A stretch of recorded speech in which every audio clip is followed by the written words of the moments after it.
Sishiya nesitulo lesi si-free esami. Ngicela ukuhlala la.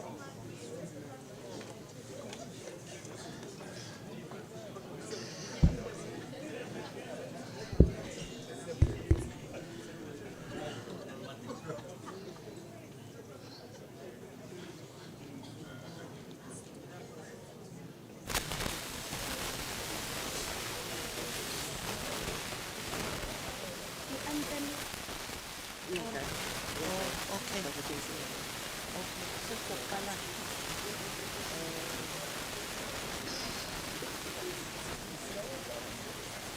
Okay, I'll tell you just now.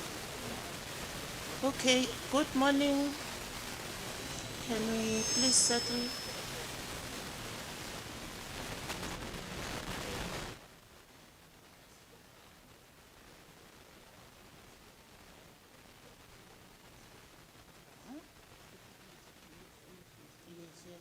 Yes, I do. Okay, good morning, everyone. Can I please ask that we all stand to sing the national anthem?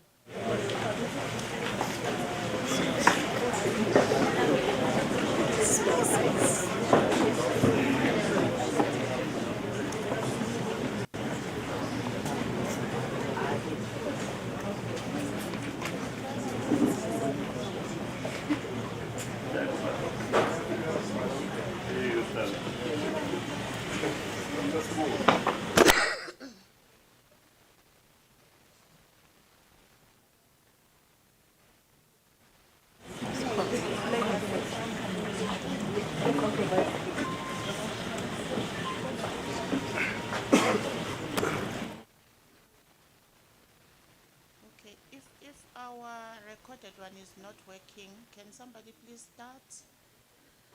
We'll sing it ourselves.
Thank you for the improvisation. I know most people are battling a flu or something, so those voices were good enough.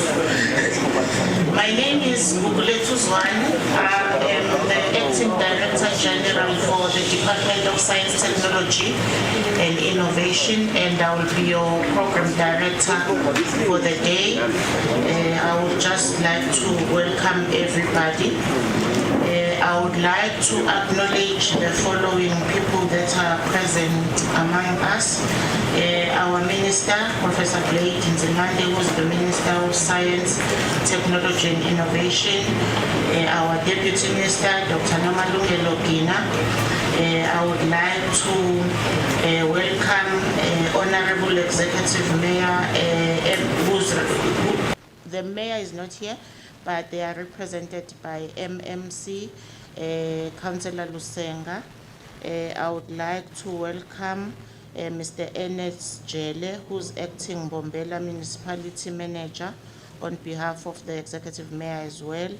I would like to welcome Ms. Dr. Mary Jane Mubabe, Managing Director for SAEON, Mr. Benjamin Benon Mayo, Civil Society, Unmuted Coalition SA, Moses Mkwenyane, an Administrator, Sherifa Chirwa, Progressive Civics Congress, Elias Mokwana, Mpumalanga Peace and Development Federation, also Simugele Imphakathi yasePinar, Kwanyamazane, Nakwathekwane.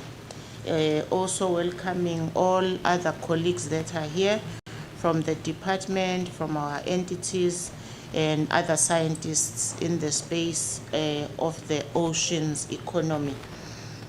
So just a brief introduction. This morning we are here as part of the G20, but today, this program started yesterday, but today we're focusing on why do oceans matter to inland communities. My take from yesterday, Zolo, was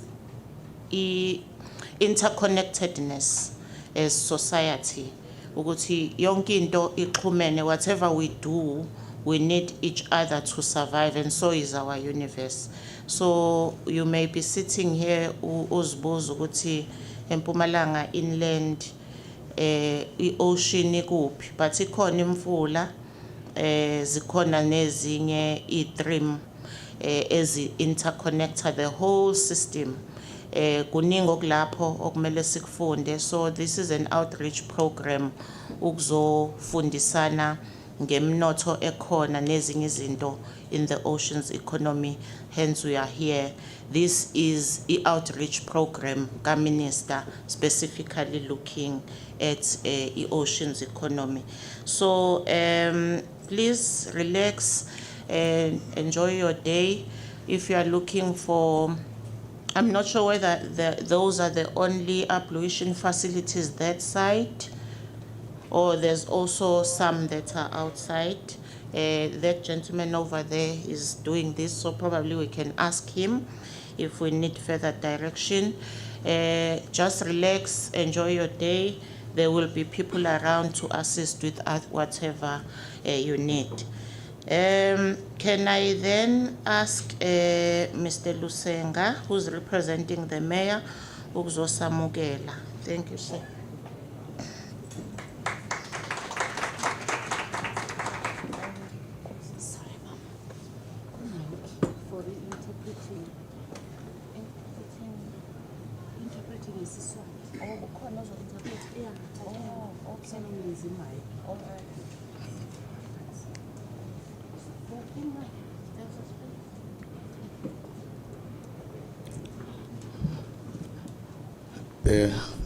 Thanks, Program Director. Greetings to the Minister, Prof. Nzimande, Deputy Minister Kina, official from the National Department, Honorable Muyane from Mpumalanga Legislature, umphakathi wonke wasePinari wase-City of Mbombela. The whole community of Pinari, the City of Mbombela. My official led by acting MM Jele from the City of Mbombela. Tikhulu takahulumende letibuya eMbombela letiholwa ngulo baphethe. And then the provincial leadership of the NC League, Mr. Talente. Mnumzane Talente longumholi walesifundza we-ANC Youth League nawo wonke umphakathi wonke and the whole community. ngiyanibingelela. Good morning. Councillor Honorable Lusenga, MMC Local Economic Development in the city of Mbombela. Ngikhansela MMC Lusenga ngibukene nete ukuthuthukiswa kwemnotho la kule dolobha phakathi laseMbombela. It's an honor and a privilege to stand before you today on behalf of the city of Mbombela.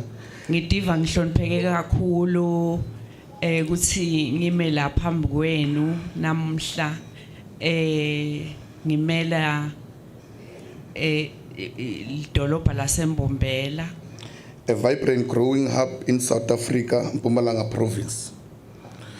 While Mbombela is not located on the coastal line, our connection to the ocean economy is both strategic and significant. ngisho naloku ke iMbombela ingakasonzelani netilwandle, kodwa ke umnotho lolotholakala elwandle ubaluleke kakhulu nasibuka lidolobha lethu laseMbombela. We represent the hinterland that support the flow of goods, services and human capital to and from our coastal gateways.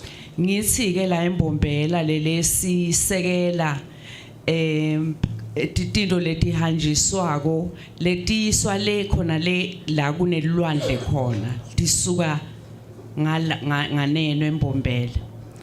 With these few words, on behalf of the city of Mbombela, we are warmly welcome to the ultimate destination of the city. Ngiyabonga. Egameni ke la le dolobha laseMbombela nemukelekele nonke njengoba nilapho.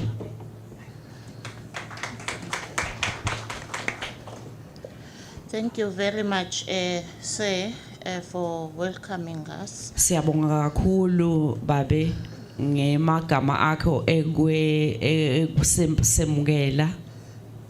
The next item, sicela Dr. Mary Jane Bupape, Elolandzelako ke lesitamcela ngu-Dr. Mary Jane Bobabe, who is the managing director NRF-SAEON, the lady that's leading this function today. Over to you, Mary Jane. lo managing director ye NRF-SAEON lele kunguye lo bambe lo msebenzi lona walamhla. Thank you, Acting DG. Ngiyabonga DG. Professor Bladin Zimande, Minister of Science, Technology and Innovation. Dr. Nomalungelo Gina, Deputy Minister of Science, Technology and Innovation. Bingelela induna yetiko lete science ne technology ne mikondo lemisha kanye na dokotela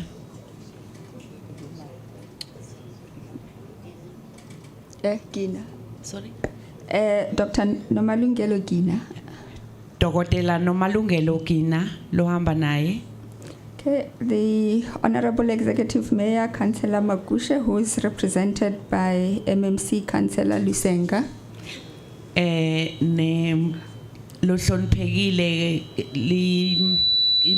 executive mayor lo Makushe lo bekamelelwe nguCouncillor Lusenga lo losuka lapha.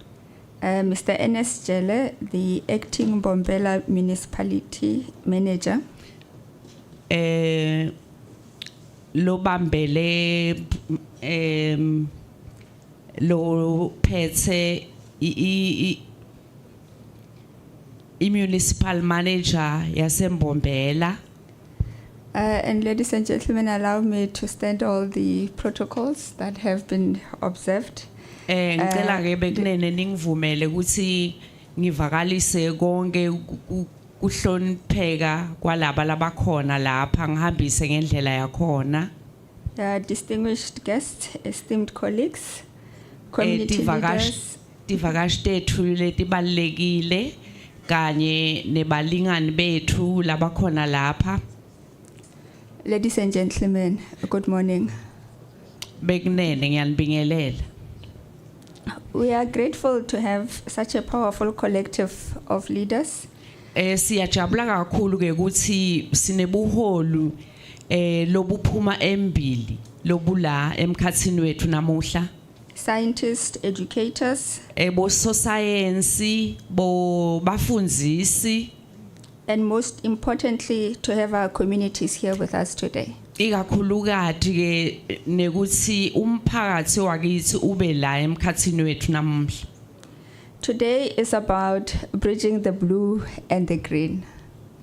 Namuhla ke ukuthi si sakheli bridge emkhatsini walokuhlata nalokuhlata sasibhakabhaka nalokuhlata satshani.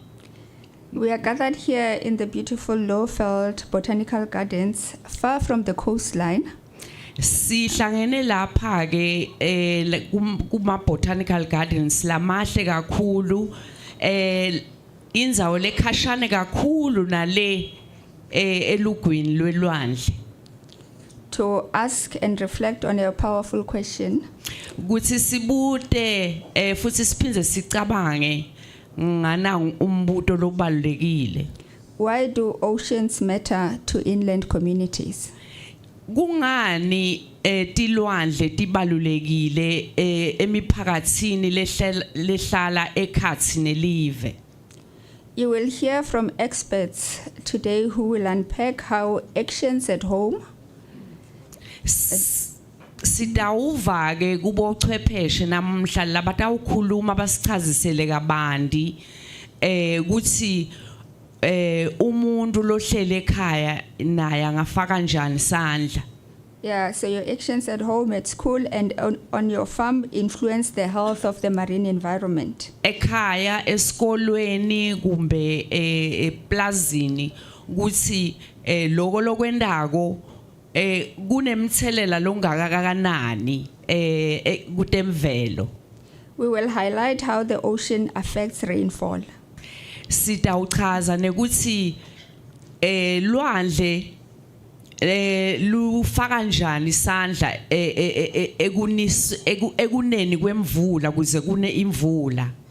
You'll hear how the oceans affect weather in general and how weather affects us, especially here inland. Nitawuva nekuthi lwandle lutsintsana njani nekuna kwemvula nekuthi sitsineke lesila ekhatsi nelive sitsinzeka kangakanani kumbe kanjani sitsindwa tilwandle. South Africa is responsible for issuing marine weather forecasts and warnings in what is called Met Area 7. So we are responsible for issuing weather forecasts and warnings over the oceans in an area called Met Area 7. Kulokule kuthiwa Weather forecasts. Yeah. Iningizimu Afrika ke inemthwalo wekuthi iyatise bantu ibaqaphelisise mayelana nesimo semvula lesetayelekile lekwendeka imihla nemalanga. Yeah, so this area is an enormous marine region which covers 3 different oceans, and it is the second largest after the one that the USA is responsible for. Lenzawo lena ke lesikhuluma ngayo ibaluleke kakhulu futhi inkulu yengamele tilwandle letinzathu futhi ingaphansana kancane kwale leyatiwako leyase America. This means as a country we have a critical role and responsibility in protecting lives at sea and ensuring global safety for shipping, kusho ukuthi ke njengelive ke sinemsebenzi lobaleke kakhulu ukuthi sivikele tilwandle kanye nalokuphila elwandle kanye nalokuhamba elwandle. Okay, but more than that, we also face the direct consequences of ocean-based weather systems, including floods, droughts, and storms. Kwendlula lapho ke siphinze futhi sibukane netingcinamba letifana netikhukhula somiso kanye nalokunye lokuqhamuka lokubangelwa ngito tilwandle. Yeah, in fact, the majority of natural disasters we experience in South Africa are hydrometeorological in nature, so those are floods and storms.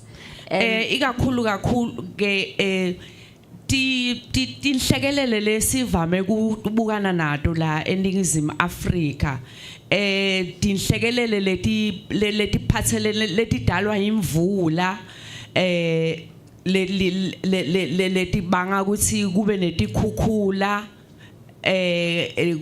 kuphephuke tindlu tebantu kube neludzaka loluhambisa tindlu tebantu. These are caused by weather and climate systems that form over the oceans and interact with our land.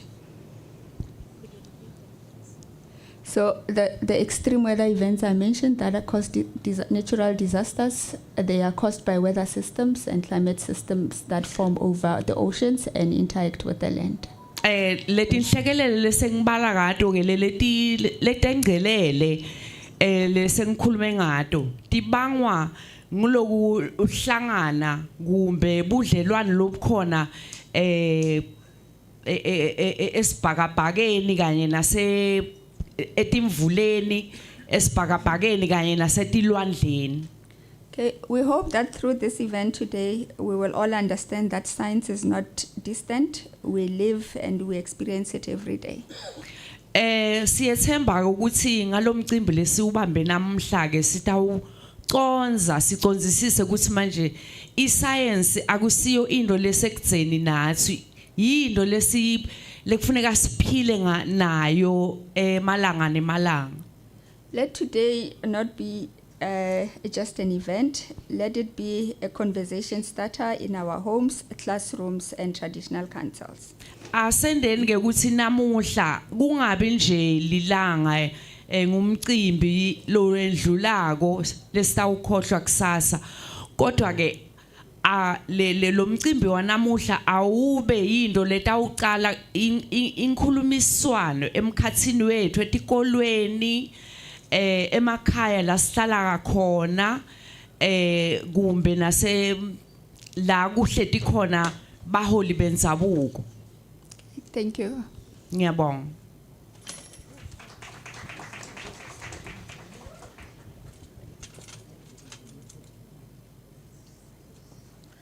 Thank you very much, Mary Jane. I would like to now invite Minister to the podium to give us a keynote address.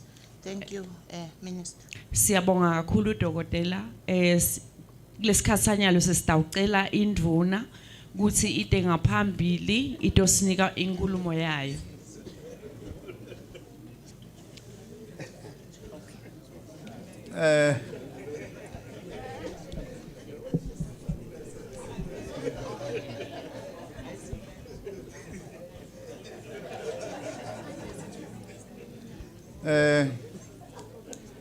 Ngicela uqala ngokubingelela uDeputy Minister wethu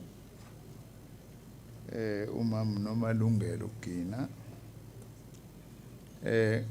ngibingelele namalungu esishayamthetho akhona kule ndawo okukhona nonobhala wami Mama Komanisi uma ngingakhuleki uzawuthi angiphinde emuva ngizokwenzani la eMpumalanga ngoba ngiyezwa sengibizwa ngenduna nami ke ngizothi uyinduna nami ke ngizothi uyinduna yami lana umbuyana ngibingelele kuma council akhona umkhandlu kodwa ngiqale ke ngokhansela omele imeya ubaba Lusenga siyabonga ngokuthi usamukele nokuthi imeya ikuthumele la ngibingelele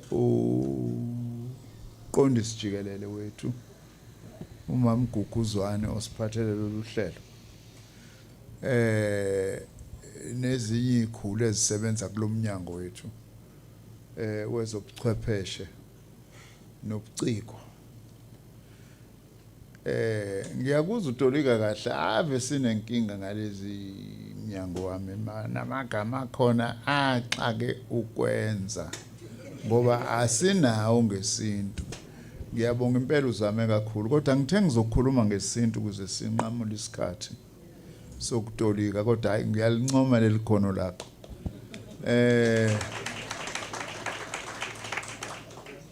khona nokunye sikuzwile lapha ikukonje tiya innovation imqondo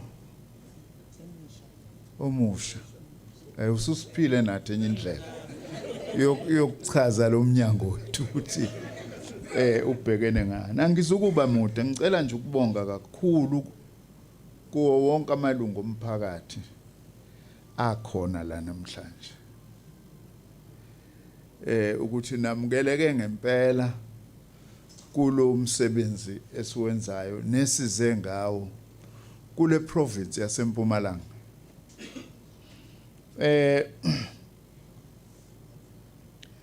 mangichaza nje kafushane sinalo mhlangano omkhulu ozoba khona okokuqala kuleli zwekazi lase-Afrika obanjwa la ekhaya eSouth Africa okuthiwa amazwe awu-20 G20 okukhona namazwe amakhulu emhlabeni azobe la nomongameli wethu Ramaphosa usihlalo ngoNovember kule G20 ke kuyithuba nje lokuxoxa ngezinto eziningi ezibhekene noluntu lolonke mina nginikwe ke umsebenzi wokubhekana nalolu hlangothi lweze science nemqondo yokwenza izinto kabusha nezintsha uyabona science technology and innovation kuthiwa i-research and innovation track ye-G20 sibamba lemhlangano ilungiselela umhlangano wongqongqoshe balamazwe ozoba ngoSeptember konke lokho sikuxoxayo la nesizokuzwa la sizokuhlanganisa ngenhloso yokuthi sikuthathe kuye emhlanganweni wamaminister enza lo msebenzi engiwenzayo engizobe ngihlangene nawo ngoSeptember bese ke esixoxa nesiqhamuka nako lapho kuye kubaholi sebe bonke ngoNovember sithemba ukuthi ke kothathwa izinqumo nokho ezikwazi ukusiyisa phambili akuyona ke inhlangano le esingathi kuyavotwa kuyona noma izinqumo zakhona zibinding kodwa manivumelana ngeinto eziningi kuhle kakhulu sinalenkinyanyana ke enye khona ukuthi kunezwe leli laseMelika elizenzela umathanda ke nje lo abekho nala asazi noma bowufika yini kodwa ke siyaqhubeka ngoba into esiyenzayo siyenzela uluntu asiyenzela umuntu oyedwa ukuthi uzizwa kanjani ngezwe lethu asizukutshelwa futhi ukuthi senzeni ngezwe lethu kodwa ke sinabangani abaningi okuyibona abanye abakhona abaqhamuka kwamanye amazwe bengithi kangichaze leyo nto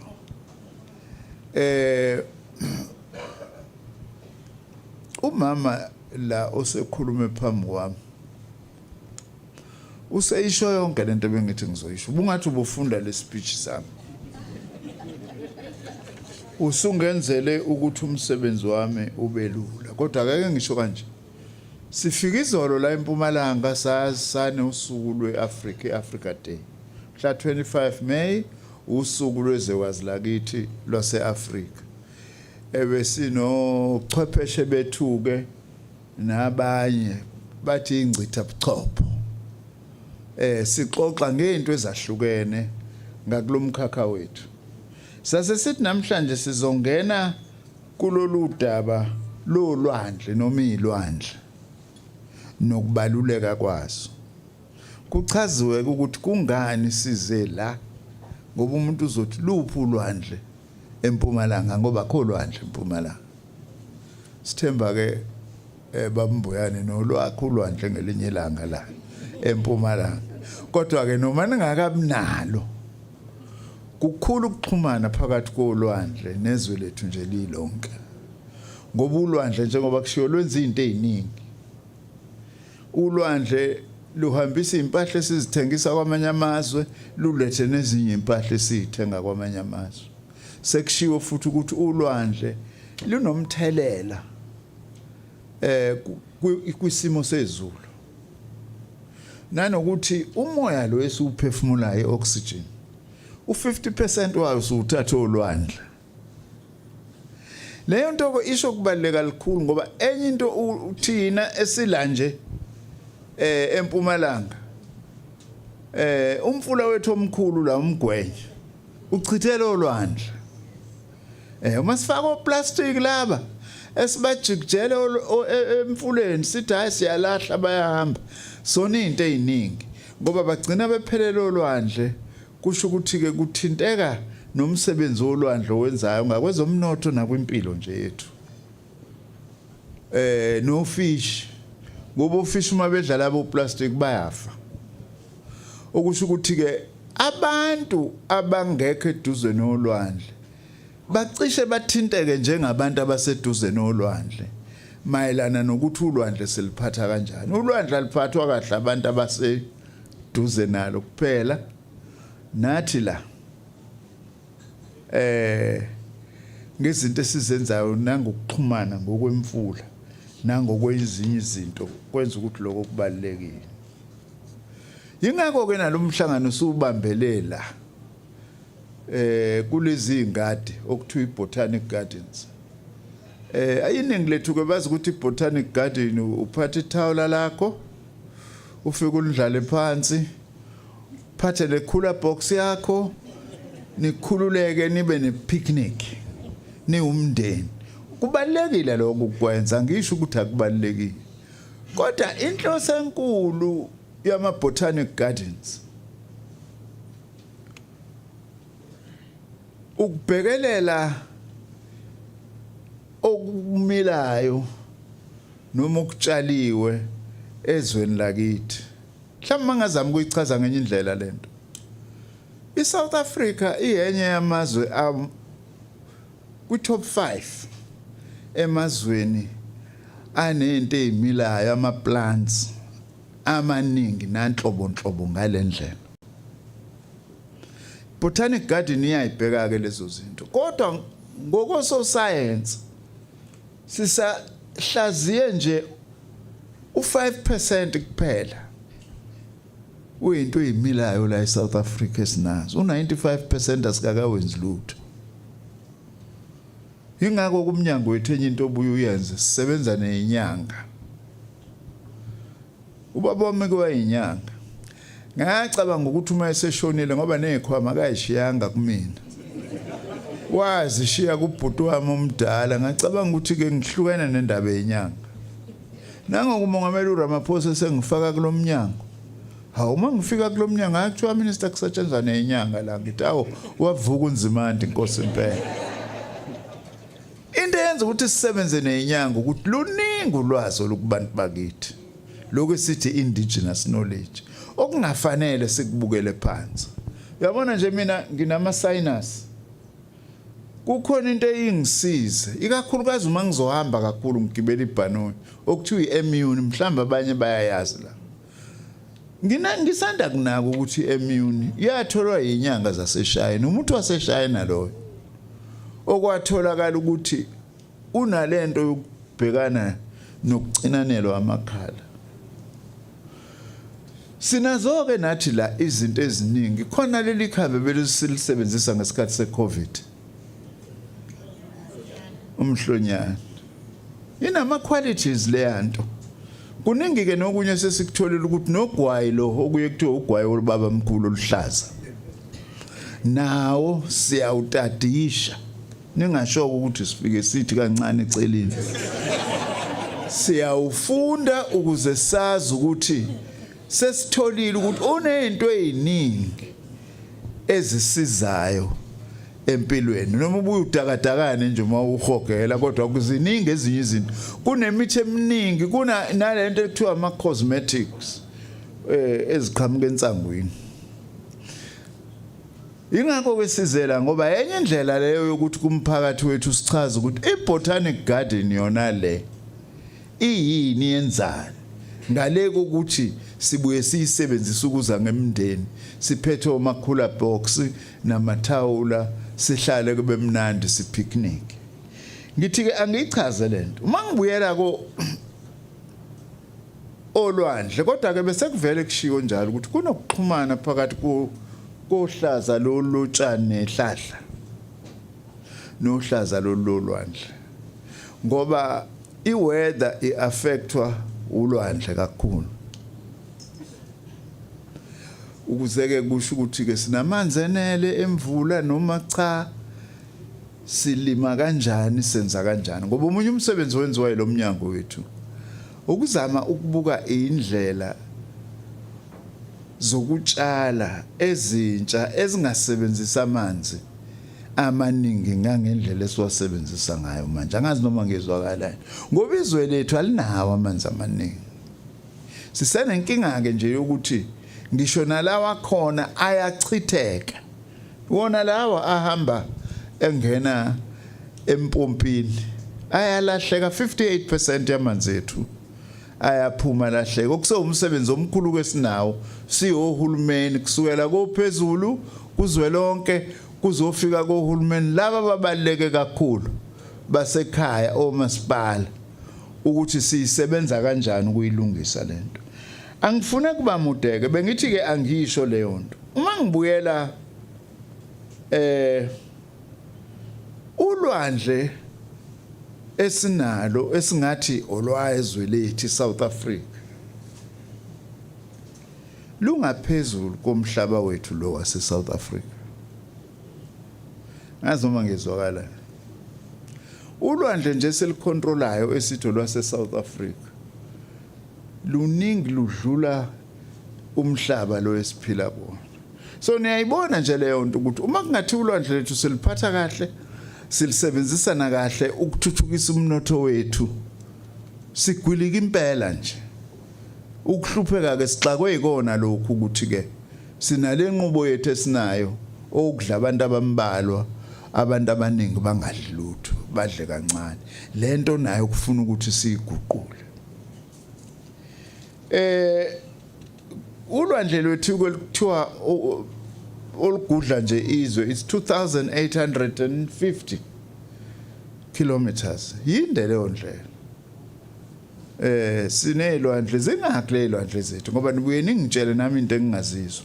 Ngiye ngithi ziwu2 iAtlantic neIndian Ocean bese kuthiwa khona lapha ezantsi okungazazathi lo lwesithathu angazi noma kwenziwa ukuthi ila ehlangana khona lezi ezimbili kube enye into. iIndian Ocean kuyashisa ingakho kushisa kangaka nala ngoba noma ingekho la kodwa ayikude kakhulu. iAtlantic Ocean iyabanda. Inkinga ke sinayo njengamanje ngeIndian Ocean ngenxa yokuguquka kwesimo sezulu emhlabeni ilento okuthiwa iEl Nino. Izulu leli nezimvula ezisilethela ikhukhula nako konke lezi inkinga ezinye esinazo. Okusineke challenge ke babulisenga. Siyizwe sonke ngithinta wena njengoba umasipala ibalekile lento ngoba njengoba isimo sishintsha nje sezwe se climate emhlabeni sekudinga sibheke ukuthi kwazindlu esizakhayo kufuna kube hlobo luni lwezindlu. Ngesilungu, we need climate resilient housing and infrastructure. Also science ke kuningi abakwenzayo ukuzama ukuthi babhekane nalezo zinto. Thina ke njengomnyango ke sinophenyo research oluningi elisilwesekayo ngoba nolwandle lolu ubani konjonga ngikhumbuza kulabo ochwepheshe bami engihamba nabo ngoba engathi ulwandle ncane kakhulu into esi-understandayo ngalo iphesenti elingakanani ulwandle sazi 50% ngalo kuno 15 sorry 15 u85% olwandle asiwazi kanti akufanele sakhelane nento esingayazi ukuthi siphatheleni naku ke yadala inkinga itsunami ko Indonesia kwasuka into eyingaziwa abantu kufanele ke ulwandle lethu silwazi kodwa sifuna futhi ukulwazela ukuthi singaphila kanjani kulolu lwandle nokuthuthukisa umnotho wethu masithuthukisa umnotho wethu ke ngolwandle akufanele kuzuze kuphela abantu abaseduze nolwandle kufanele kuzuze izwe lethu lonke nala eMpumalanga kuningi ke esikwenzayo manje lesilungu ngoba ilimi zethu sisenomsebenzi nje ukuthi sikhulise izolo ngithe ngisenyuvesi la besisenyuvesi la yaseMpumalanga ayuyinhle le nyuvesi yeni inkosi ungathi ngangingekho yakhiwa yinhle ngithe uma ngila ngithi mina kule nyuvesi yakithi ngoba umzukulu wami omncane womfana una 2 years 4 months uyayithanda incwadi khona amaganyana aseqala ukuwabona but ithombe kakhulukazi noma ke simnika ama crayon ke sibenza njalo abantwana sithi hayi ke faka ama colors la yonke le kodwa ngithola incwadi ayifundayo zesilungu kanjani manje ngoba uyise umtswana uma wakhe umzulu kufanele ngabe unezincwadi zesitswana nezesizulu but asenazo lezo ncwadi ngokwanele ngase ngithi ke enyuvesi yaseMpumalanga ngizofuna ke sakhe isikhungo la sizokwazi ukuthi senze uphenyo sigqugquzele nanokuthi kubhalwe incwadi ezizofundwa izingane zethu ngisho zingakangena esikoleni ngezilwimi zethu la eMpumalanga sifuna incwadi zesiNdebele sifuna incwadi zesiSwati nezinye ke zitholakale noma ikuphezweni zonke lezi zilimi zethu esinazo ngoba ulwazi liyasitshela ukuthi uma ungafundanga esikoleni usaqala ngolimi lwakho ukunenkinga enkulu kakhulu kwenza nanokuthi kube lula ukufunda ezinye izilimi uma ngabe ufunde ngalolu lwakho oluncelile ngisho lento ngoba ngitheke la eMpumalanga cha ke into esivumelana ngayo ngizozonika imali ukuthi nakhele isikhungo sophenya nokugqugquzela ukubhalwa kwezincwadi ngezilimi zesintu ikakhulukazi ezabantwana abancane sisabalungiselela ukuthi bayongena esikoleni uyaqamba umntwana ungena esikoleni nje uready useyakwazi nokubhala ulimi lwakhe angithi into enhle ke siyenzile siuhulumeni sithelo ludaba lwabantwana abancane abasakhula nokukhula kwabo early childhood development asisuse lapha kwa social development silethe ngapha kwa education ngoba isikhathi leso sokuthi sicije imiqondo yezingane zethu yonke lento kunenkinga ke manje ngalezi zinto engiyibhalela ngoba izilimi zethu azikakathuthuki ngendlela efanele ukuthi senzane okunye ke ngizokusho ngesingisi sengotesta nalaba abahlele eduze kwabantu abangasizwe isingisi ukuthi bayakwazi ukutolika njengosisi la uyabona ngoba kufanele ngikushiye lo myalezo ukuthi thina sinento okuthiwa South African Marine and Antarctic research strategy. Sokuthi ukufunda nje ngokujula nokuphenya ngokujula ngalezi zinto ebengizisho ezithintene nolwandle nezilwandle. Siyayifaka imali lapho ngoba njengoba kushiwo nje uma ngabe si understand only 15% ye oceans ethu ayisinenkinga enkulu. Lo 85% njengoba bengisho njalo nama plans la ukuthi si understand only 5%. Asiwazi u95% ukuthi sinani kahle kahle la ekhaya. Angifuni ke besethi amalungu esishayamithetho ngizo abuse le platform. Hawu ayivi incane kodwa imali enikwa lo mnyango wami. Ayikho usheleni. Kodwa umsebenzi esinawo ungakanani ngoba ngale kwalo mnyango asikwazi ukuthuthuka phambili siyephambili siyizwe. Nanokuthi sazi izinto ezibhekene nathi. Sinento ke le okuyiyona lesakhiwe sisiphathele lo msebenzi wanamhlanje. Usiso bekhuluma la kunjubani Mary Jane Bupape ubekhuluma la uMary Jane usebenzela lento okuthiwa iSouth African Environmental Observation Network okuyibona ababheke abasebenza futhi bebambisene nokubheka wona ama botanic gardens la nginamanga nibheka ulwandle kuphela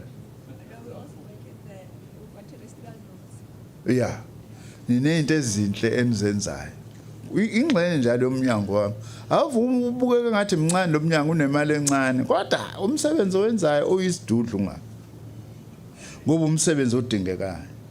Angisafune ukuthi ngiqhubeke kakhulu sifisa ukuthi abantwana benu bafunde ukuze abanye babo bazoba ososcience bakusasa. Siyabadinga kakhulu ososcience abamnyama. Ososcience ke baqhamuka yonke indawo. Abaqhamuka emadolobheni kuphela. Ngisho emakhaya ososcience bayaqhamuka. Ingakho uhulumeni enza lezi zinto ukuthi ingane ephuma emakhaya akuhluphekayo ayikho ingane esazokhala ngokuthi ayinamali yokuya esikoleni noma ecollege noma euniversity. Siyafuna ukuthi ningene nakulomkhakha wescience. Sifuna ukuqeda ke nalento enye yokuthi abantu basabi mathematics.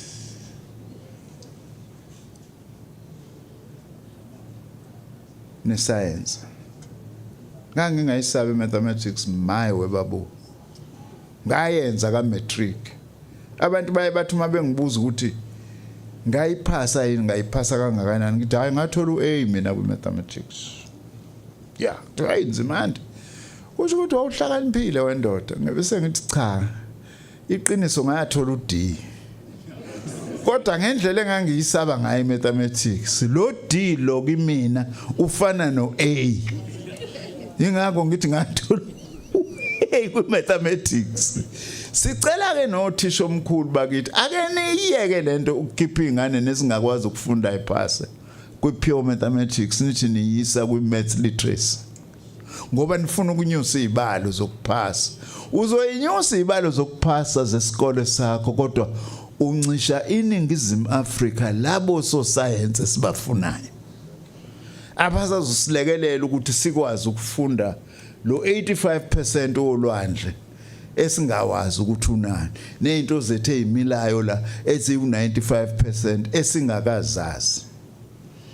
Kuze kubona abantu bokuhamba uyazi khona le nkampani yakha amakha okwenzana ama cosmetics uLoreal uyasupporta ngemali ukuthi sibheke lezi zinto ezitshaliwe ngoba bathemba ukuthi ngase bathole ngisho amakhambi la o perfume babo abasha nento zokugcoba ezenza yonke lento.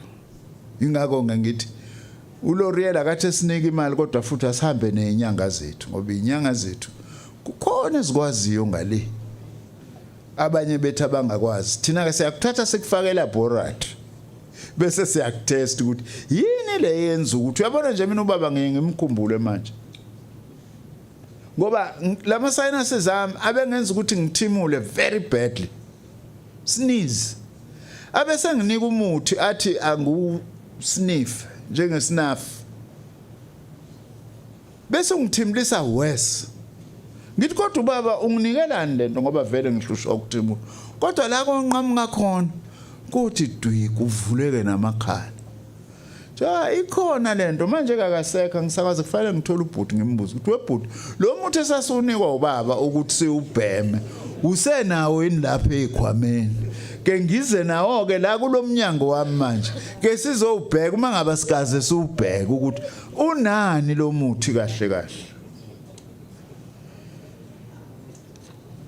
ngicela kukusho ukuthi ke ngicela siyibhekelele imfula yethu ayi kodwa ngizwe indaba engisabisayo la ukuthi le nto eniyenza kumgwenye abantu bakithi bayaphela abantu bakithi bedliwa ingwenye kufanele sizame ukuthi sigcine siyinqobile leyo nto ngoba sinabantu labazophelela iswini zengwenye abantu bakithi sibafuna bephilile bephila kangcono yingakho kubalekile ukuthi siwazi ngisho imfula yethu le nanokuxhumana nayo nolwandle ukuthi into ezisemfuleni ziphathwa kanjani hayi njalo ukuthi asizazi ukuthi ziphathwa kanjani ngiyazi nami ubaba wayethu mayithola isikhumba sengwenye nje impela athi hayi ke mfana wami ngithole ukugcina ke namhlanje umuthi ngakho ke sifuna ukuthi nimphakathi sicela ukuthi nibe ingxenye yokuvikela ulwandle lwethu ngoba lolu lwandle olwethu sisafuna ukulibhekelela ngoba nalo liyasibhekelela ngeindlela eziningi sengithe ukweqa ke deputy minister kancane esikhathini ebengisinikiwe khona ngibona ke sebengibuka ngamamehla amabi ngoba kufanele ngisuke la kube khona futhi la ngidlula khona bambuyana nobhala wami university ithe isafuna ngiphinde bese ngiyagibela ngiphindele eGoli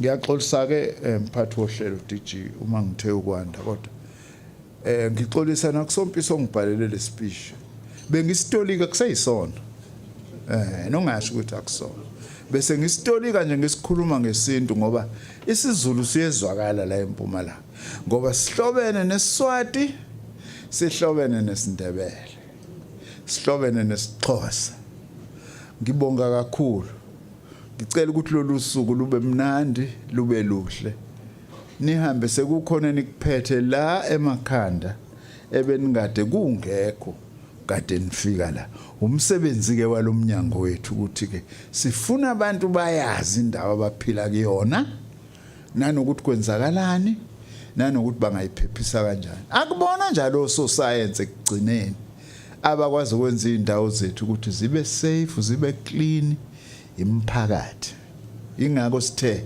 asimemele imphakathi ukuthi izoba ingxenye namhlanje kulento efuna ukuzenza ngiyabonga ukuthi ningilalele ngibonga kakhulu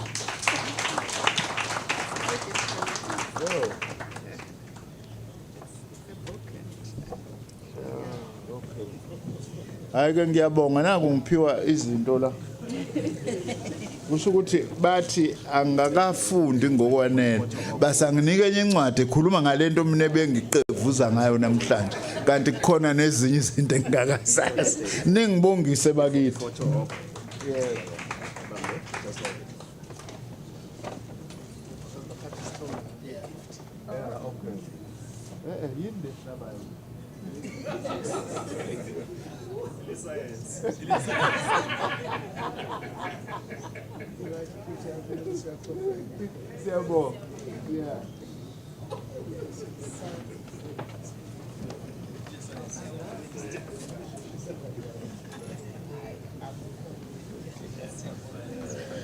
Siyabonga Minister. I'm sure all of us had a lot to learn in terms of role esingayidlala.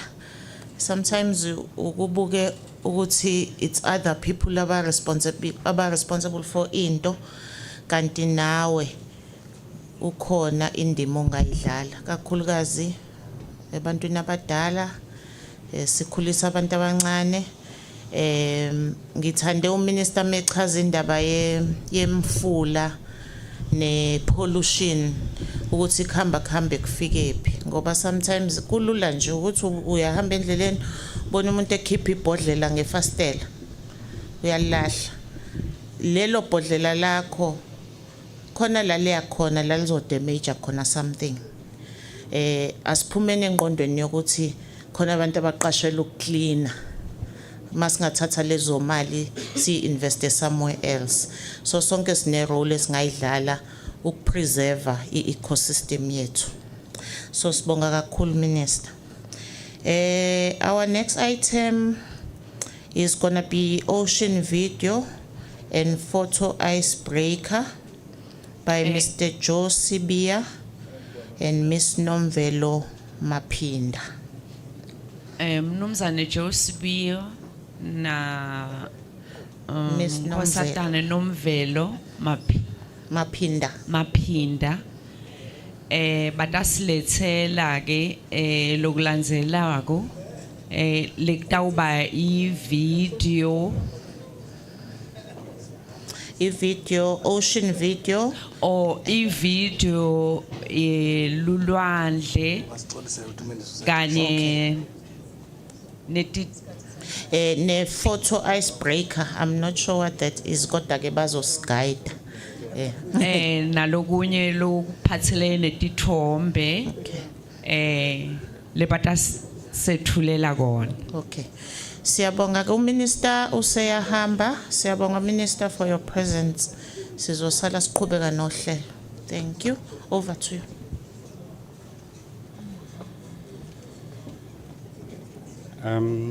Iranza kumshaweta. Good morning. My name is Joe Sibia. This is Nomvelo Mapinda. She's gonna do the pictures. It's an activity that it was supposed to be done in a group form, but we don't know what we're going to do now that we are seated in this fashion. Ngiyanibingelela ke lisengidishilo ligama lami ukuthi ngibani nalele ngihamba nako. Lo muculo lolandzelako leli sitawenda manje bekufanele ngabe wendiwa licembu lebantu angathi ke sesitawuthini manje sesitaw sichubeka nalo lo mucu.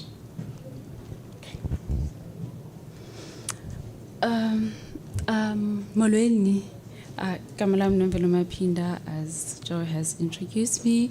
So in this activity, we will be using the pictures to kind of give you guys, for the people that haven't been to the ocean ever in their lives, we'll get to, or if or does it is Tombe. This is what Sebenzisa. The idea is to take you to the ocean. Kaphandle kobana ude uye ulwandle. Yes. And izithombe esinazo they zizisa different knowledge from e-pollution, as Minister have mentioned that. Also the happy side of the ocean, of which most of us enjoy.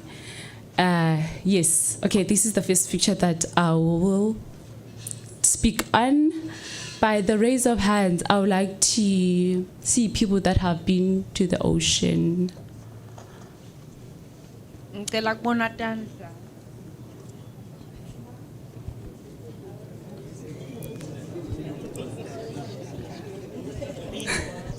Yes, people who have been to the ocean. Okay. Okay, thank you. So for the people that have never been to the ocean ever, this is me trying to take you guys to the ocean spiritually or emotionally. Yeah. So by looking at the picture, how does it make you feel? Just by looking at this. Which emotions that does it invoke in you?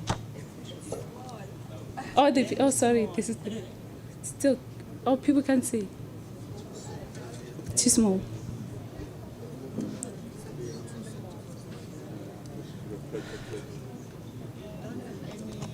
Project. Oh.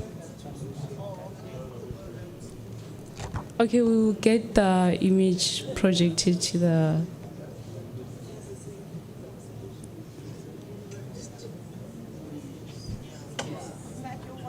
Yes.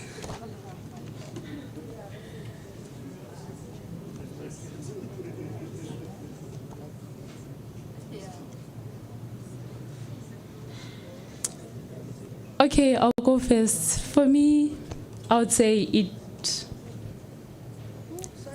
gives me peace. Looking at the picture brings some peace, at least for me. And I would like to hear from the floor.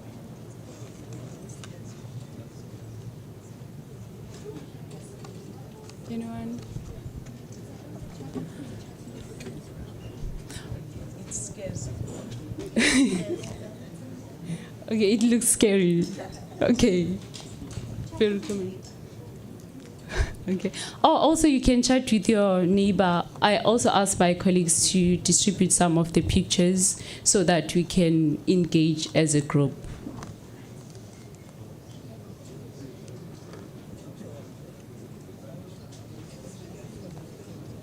Can I have the happy pictures? Can you have the pictures? Okay. Yes, please.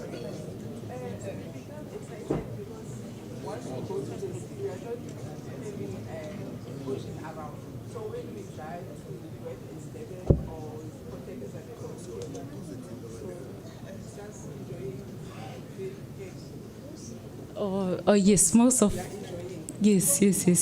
That is true. Also, besides the leisure that we get.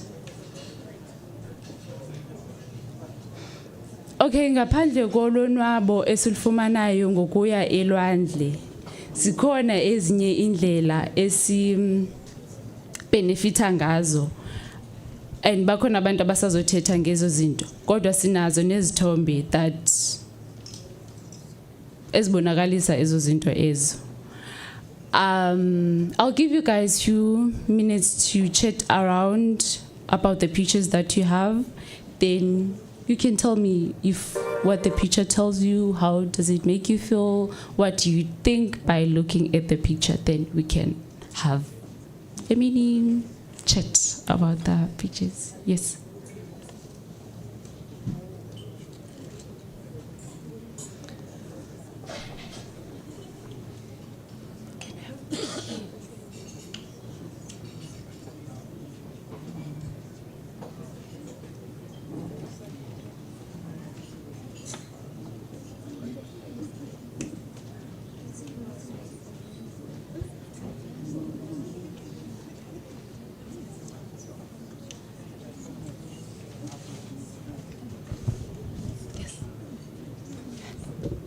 Yes, okay.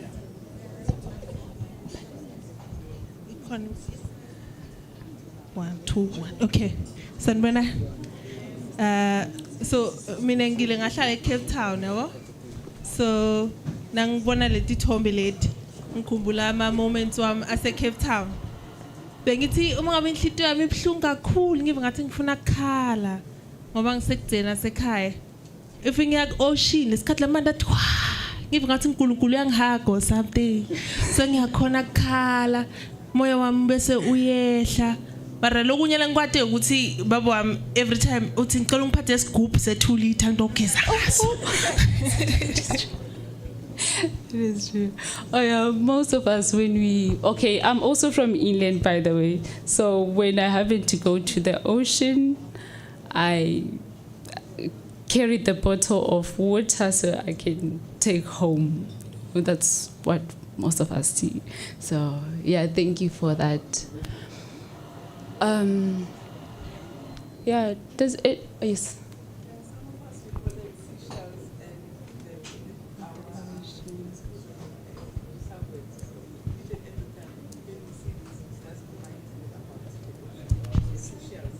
Oh yes.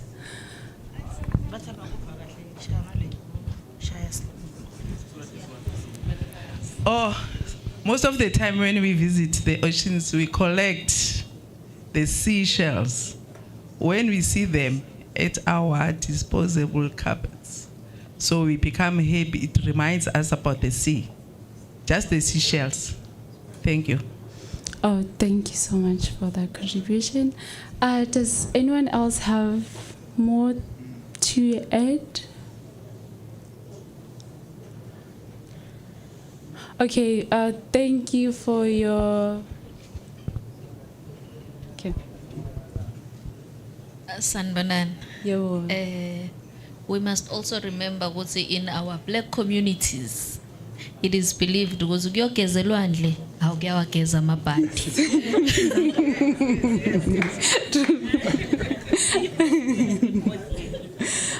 Okay, thank you everyone for your contribution. I'll let the other people speak on more details about the ocean, on how we benefit and how we affect it. Thank you so much. Thank you, Nombelo. While the speaker was saying that it sometimes feels good to go to the ocean, it cleanses you. So we have a video, a very short video that we are going to show about the soul's journey. We are born, pass on, come back again. This shows the relationship that happens inland and on the coastal side. Thank you, Caitlin. Okay, let's go.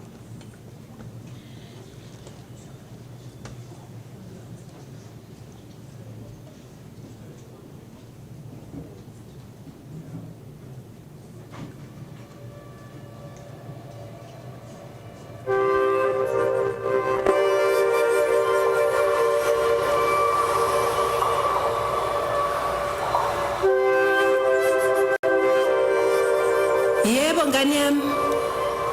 Kungani unendaba kangaka ngolwandle thisha wami? Ngisayintombazanyana. Ugogo wami wayengixoxela indaba okuthiwa indlela yokuphila. Uyabona ugogo wami wayelapha ngesintu eyisangoma. Wayeqondiswa amazwi okhokho bakhe ababekhuluma naye emaphusheni akhe. Uyazi ngiyakhumbula ngimbuza ukuthi kungani amadlozi ehlala olwandle gogo? Wonke umuntu unesikhathi sakhe kulo mhlaba. Uma isikhathi sifika sibuyela kokhokho bethu endaweni yokhokho okuwulwandle.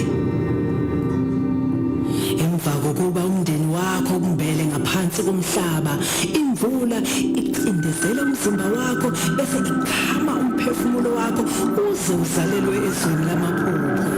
Lapho ubhukuda khona kumfudlana omncane uba ubantu nomfudlana.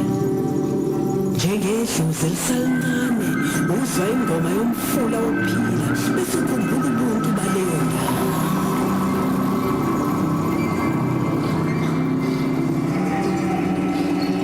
Ubhukude wehle njalo ngomfula ulandela ingoma yogogo bakho abakubiza ekujuleni kolwandle emsulu. Ugeleza wehle njalo ngomfula ukhule ukhumbule uba ngubantu nomfula umuntu wasemfuleni. Uyabona mhlobo wami, yonke imindeni nezizwe zabantu ziphumene nezibongo ezahlukene. Imindeni yemoya, isibongo sethu thina umphefumulo. Umphefumulo wakho ufika lapho umfula uhlangana khona nolwandle, weyula umoya wakho uthatha iy'nkumbulo ey'ningi zomhlaba, uthatha iy'nkumbulo ey'ningi zomhlaba bese ucula zonke izingoma zesizwe nsukulu. Olwandle kuningi ongakufunda futhi kuningi ongakuhlola. Kuyindawo ebanzi ecishe ingapheli yemfihlakalo, ulwazi nezimangaliso. Ukuda ujule ulandela iy'ngoma zogogo abadala. Uma ufika kumthombo wengoma uthola ogogo abadala bahlala khona.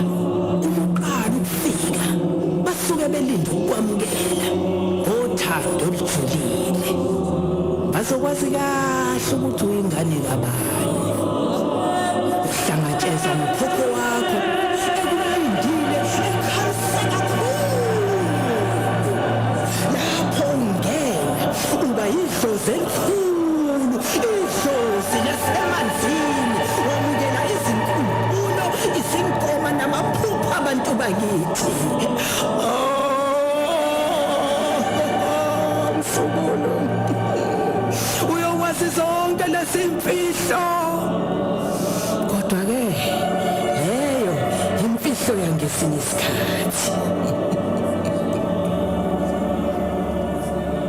uhlala lapha phansi isikhathi eside kakhulu kuze kube ngolunye usuku lapho izindaba zabantu emhlabeni zicindezela futhi udinga ukwabelana ngolwazi lwakho uzwa ingoma entsha ingoma kamama olandelayo uyahlabelela ukuthi umphelezele ubhukude uziyofika ezweni lakhe uze umtande uphume emanzini uthathe yifu likubuyisele ezweni ekugcineni umphefumulo wakho une emhlabeni umama wakho olandelayo akuphuse laphaya olwandle oluncane esifeni sakhe uyakhula ukhule uze uzalwa kabusha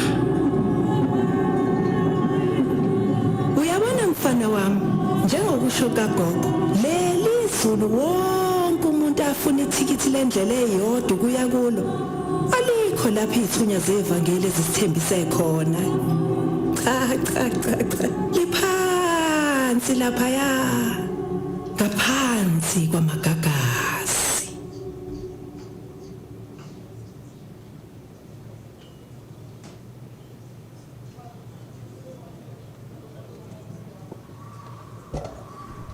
kucelwe mina ukuthi ngize phambili njengomfundisi ke ndinendlela enikholelwa ngayo kodwa ke manje sesizwa ngamadlozi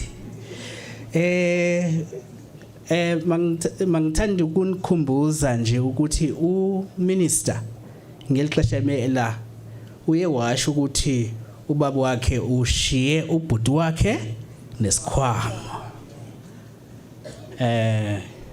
mandiyeke apho njengoba siva le video ithetha ngokuhamba komphefumulo ijeni yayo wonke ngiyathanda nje ukwazi ukuthi ingaba zikhona incamango ezivelayo emveni koba siyibukele le video kubanye abantu nje sizwe nje ukuthi abanye abantu bafila njani ngayo sendinixelele ke mina ke njengomfundisi iphi yami indawo ikhona i-roving mic so ngizonikeza nje abantu ababini abathathu basinike nje abacabangayo ngale video sisandoyiva ngoku inkosi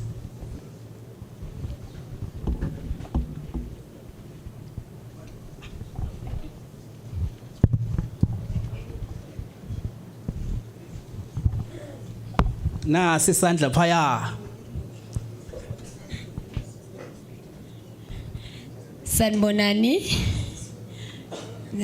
nonke lapha kulesithombe sisibonayo sisonke lapha kulendlela yokuphila ilonto kukhalwa ngayo bathi inzunza ngokwesintu umuntu uhambile wothwasiswa emandini basikhomba ukuthi lo muntu mayithwasile uhlala isikhathi esingaka sibaside isikhathi solo ephansi emathunjini lokusekubonayo lapha then ukuthi ke egcineni emaphethelweni abese yaphuma lo muntu masephuma uphumela laphandle dathi sezala emphakathini kithi atobalu sizo kithi yabonga siyabonga kakhulu yo kwaze kwakuhle lokho ukhona umunye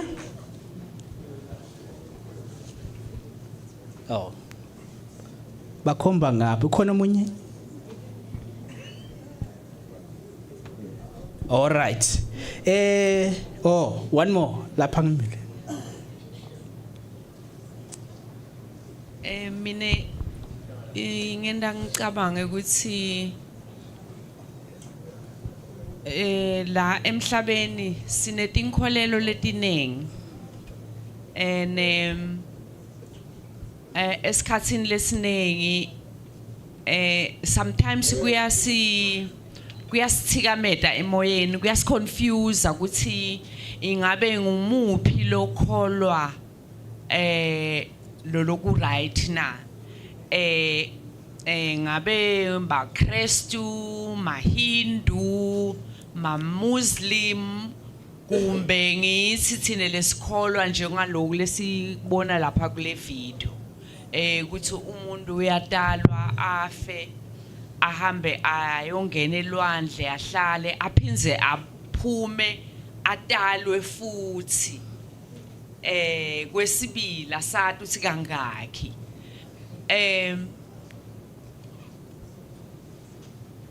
Kodwa ke mhlambe lokunye lokufuna kusinike lithemba ukuthi ingce nje inkolo yakho ingakuthumi ukuthi limata lomnye umuntu, bulala lomnye umuntu, kumbe uvise lomnye umuntu ubhlungu, as long as ingasho njalo inkolo yakho, umuntu akachubeke akholelwe kuloku lakholelwa kona. Ngiyabonga kakhulu. Nami nginebalanyana elincinci nje xa siqukumbela lento sizothetha ngendlela ulwandle lubaluleke ngakhona. Ndizelwe inland nami. Ndizelwe kundawo kuthiwa kuseKaro. Xa ndifika ndina 18 years ngaphaya kwelenhlanzi ndiqala ulibona ulwandle. Endafikelwa ngumoya. Ndava nje uNkulunkulu kodwa ikhona into emdibanisa nolwandle lo. Sizama ukuthi ke ispirituality naso iba yinto ekhoyo noba mhlawumbe ukholelwa kanjani njengoba sebekuchiwe. Ulwandle ke besixelelwe apha kuba lubaluleke ngantoni. Ndizoshiyela ke ngoku abanye abantu abakwi program ukuze basincede ngalo lonke olwazi efanele silwazi ngokubaluleka kolwandle. Lubalulekela abantu abahlala ngaselwandle nangaphakathi the inland. Siyabonga.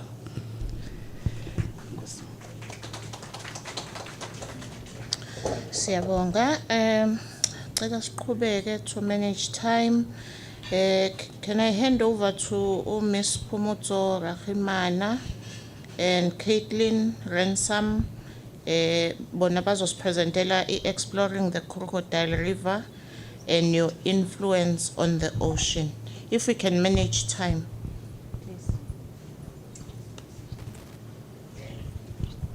All right, ngiyabonga sanibonani. Ninjani? Nam ngiyaphila. Igama lam nguPhumudzo. So what I'm going to do now is that we are going to take you through an understanding or add to the knowledge as to why do ocean matters in inland communities. And through that, we are going to explore the local rivers that we have here in Mpumalanga. Are we aware of the Crocodile River? Do we all know the Crocodile River? Do we know the White River? So those are the two rivers that we are going to explore today and also get to understand the influence that you have as inland community members, the influence that you have to the ocean. Because we believe that for us to have a better understanding of how we influence the ocean, we need to start at our local areas and the local rivers. Do we have people who stay closer to the rivers? Any river can be Crocodile River, it can be White River, it can be any other small rivers around Mpumalanga. Do we have people who stay there? Yes. Okay, no problem. So that is going now to take us to the next question, that whether you stay closer to the river or you do not stay closer to the river, how do you use the rivers around you? Or what is it that you get from the river that you think is important to you and your livelihood, or how you live on your daily life? You can raise your hand or we can just discuss as a group, then we can get to understand how do we use the river and how do you think the rivers that we have in our local communities are important for our daily lives. Where's the microphone?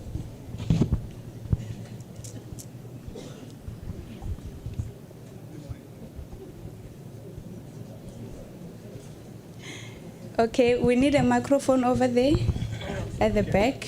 Maybe ngaqala ngisho Okay, nokusho yes, ukuthi thank you, sir. uma sekumnyama kungahambi kahle sithatha amakhandlela lamhlophe siwayabase siwafaka lapha esantini emfuleni Ewe. bese sesiyahlala siyakhuluma sesihamba siyakhaya siwashiya vutha into bese sesiyavuleka. Enkosi. Okay, we have two hands.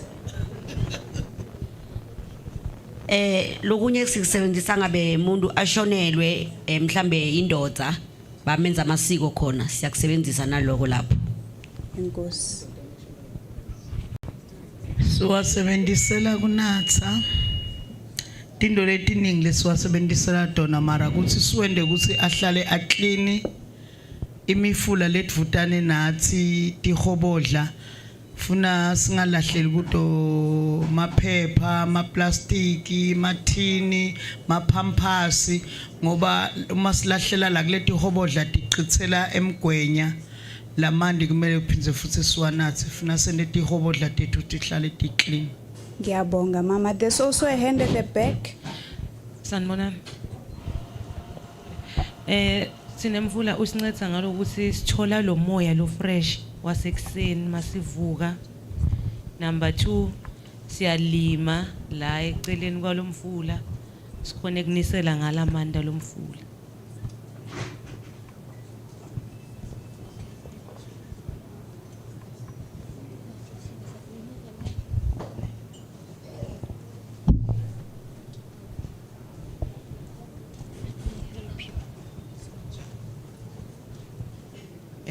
Imfula siyayisebenzisa futhi ukuthi mesakha izindlu zethu kuyasiza thina ukuthi asikuyothenga i-river sand lebizayo siphinde siwavule futhi amabhizinisi ethu khona la sibadayisela abantu le-river sand thina esakhe eduze sithi abeze nama-truck simbe la kule mfula yethu sibanike sethi hayi sinayo thina inhlabathi iseduze kwethu sidayise senze nemali sithathe la kule mfula yethu siyigumbe nje siyigumbe singazi kodwa ukuthi izogcina kwenzani lokugumbe sikwenzayo kodwa siyadayisa sithola imali. Siyabonga. Ngiyabonga. Sishilo a lot of things about how we use the rivers and how they are important, right? For some of the things that I can just highlight, we can talk about water provision, right? Where we get the water from the rivers to use in our household. We do have maybe farmers who use the water to irrigate the crops in their farms. We also can talk about some of the things that were highlighted, the spiritual and ritual purposes, where others go to the river to pray, others go to burn candles and perform their rituals, right? We can also talk about recreation, where people do go to those rivers for swimming. We can talk about those who have boats, they go and ride their boats there. We can talk about people who go there for relaxation. For example, we do have the Crocodile River that passes through the Lowveld, where people do pay to come and see and relax and see the beauty of the nature that we have. But with all that being said, I want to understand you from you guys that have you ever thought of what we do here inland and how it can eventually affect the ocean? For example, we can talk about maybe the pollution where like you bought something from ShopRite, then you feel like, okay, I can eat this thing along the road as I'm going home. I can eat the banana and the bread. Then you don't see the need of carrying that plastic with you. Then you just throw it somewhere along the road. There is wind as the first factor that can carry that plastic and it ends in our local rivers. If it's not wind, it can be the fact that maybe it's raining, then the rainwater carry those plastics and end up in the rivers. With that being said, have you ever thought of how what happens here in inland can affect what happens in the ocean? I want you guys to keep that question at the back of your head, which is going to take us to the next slide, where we want to understand from everyone in the room that how do you think you might influence the ocean? As much as you are based here in Mpumalanga inland, and everything that is happening in our local communities and our local rivers, how do you think you might affect the ocean as far as it is from us? How do you think we might affect the ocean with our actions?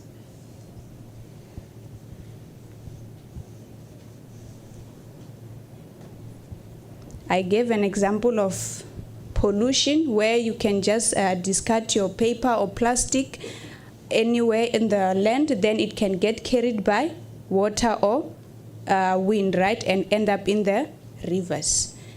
But other things that you can think of, what is it that you think we do inland that might affect our oceans?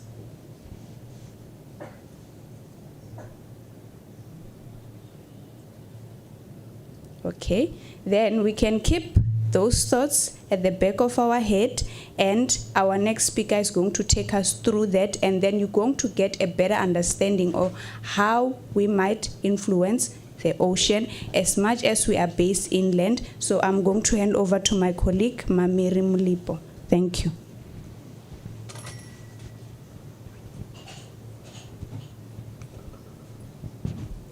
Morning, everyone. My name is Mame Rimulepo, and I will walk you through how rivers are connected to the ocean and what we do inland does in turn affect the ocean. So, has any one of you ever thought of about how their activities they do affect the ocean, or what they do affects the river? Any one of you? Okay, okay. Okay, littering does affect the river. Another one? Okay, climate change. Another one?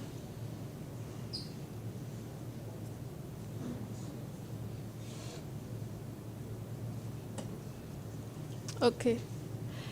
Even though we are far from the ocean, our activities affect the ocean. The rivers carries pollutants, litter, nutrients, and they end up in the ocean. If you throw away plastic, polyester cups, when it rains, the water will carry the litter to the river, and they flow to the ocean, thus affecting the animals in the ocean. Okay.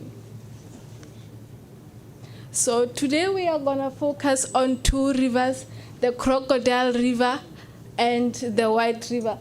The red spot is the White River, which is a stream that is from a water treatment plant that flows to the White River and in turn connect with the Crocodile River, and they flow and they end up in Mozambique. They enter through the Ikomati River. So different stresses affect the rivers differently. Is anyone here a farmer?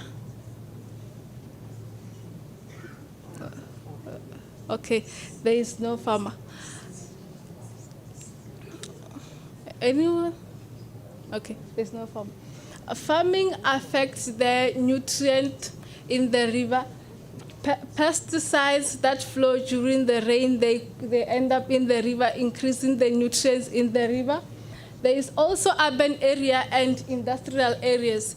When factories release their wastewater, the wastewater increase the river flow, and also the water can enter the river with the nutrients. That's affecting the nutrient composition in the river. There is waste that also enters the river through runoff. Armor plastics and polyester cups, they end up in the river during when it rains and the river is flooding, which they break down and turn into microplastic that we can also end up digesting through the fish and water. There is also habitat degradation that happen in the river due to human activities.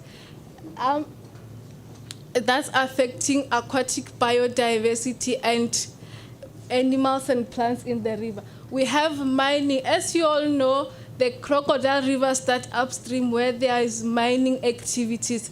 Runoff from the mine, from the mines, they end up in the river, increasing the nutrient composition in the river. They might increase the phosphorus and the nitrogen in the river.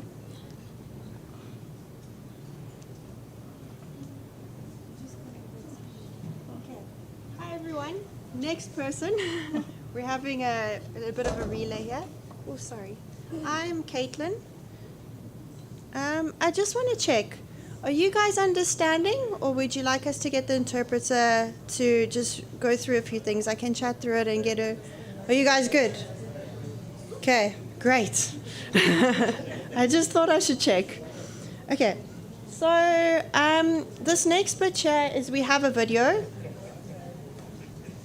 Just make sure that it's playing.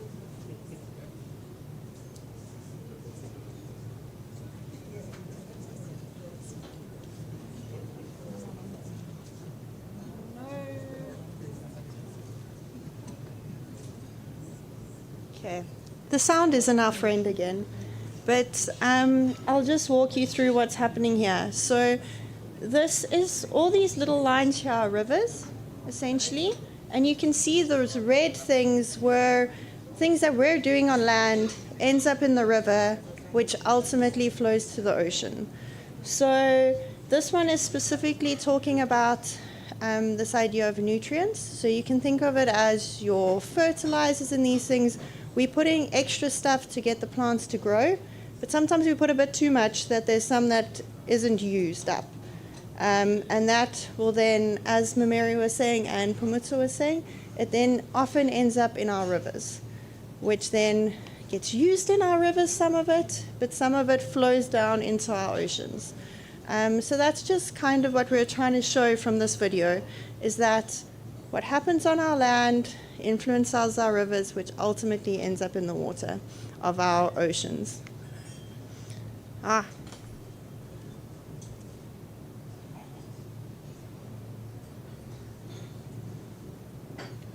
stuck.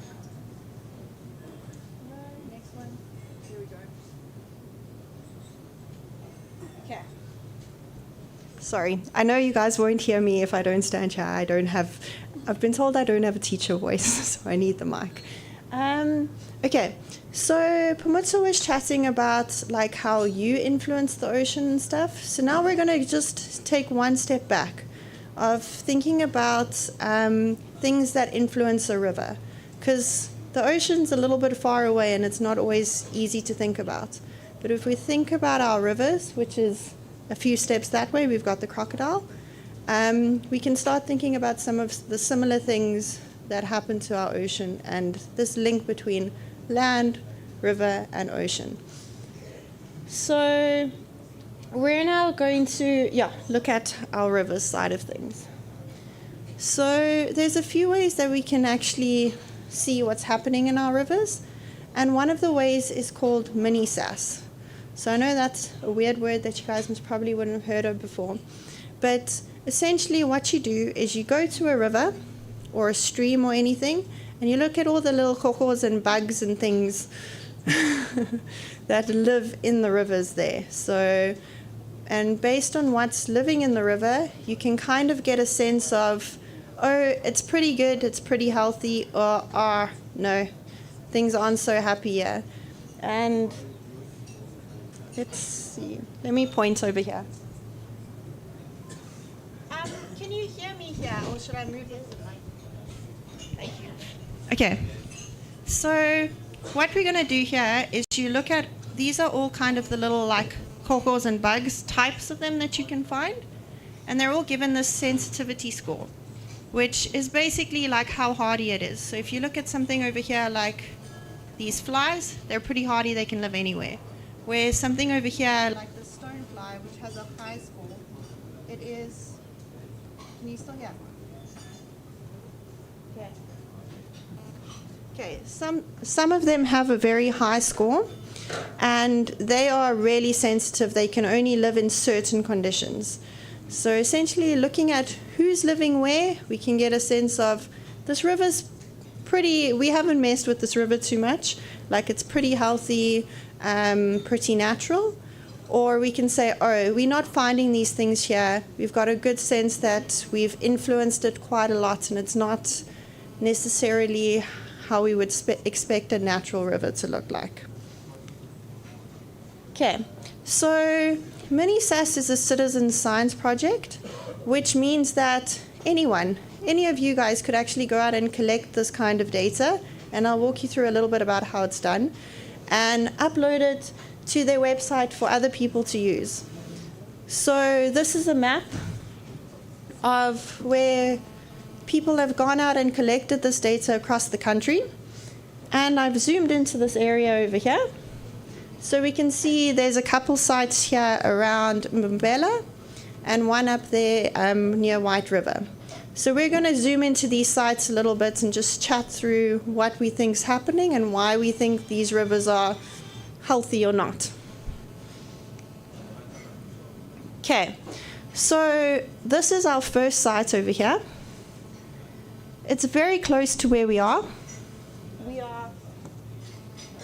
This is where we are now.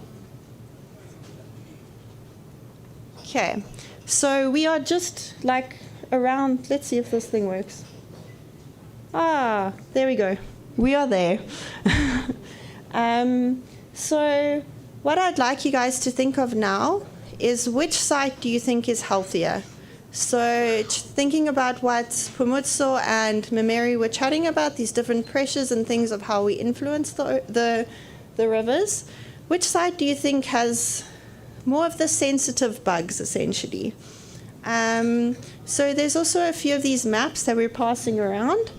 So I'm going to give you guys a few minutes to just think about it. So maybe think about, if you were an insect that lives in the river, would you rather live in the blue one or the yellow one? And think about why, and what are some of the factors that would influence the water quality and stuff there. You guys okay? Can I give you like 1 minute to just think about it, and then can have some people giving their thoughts?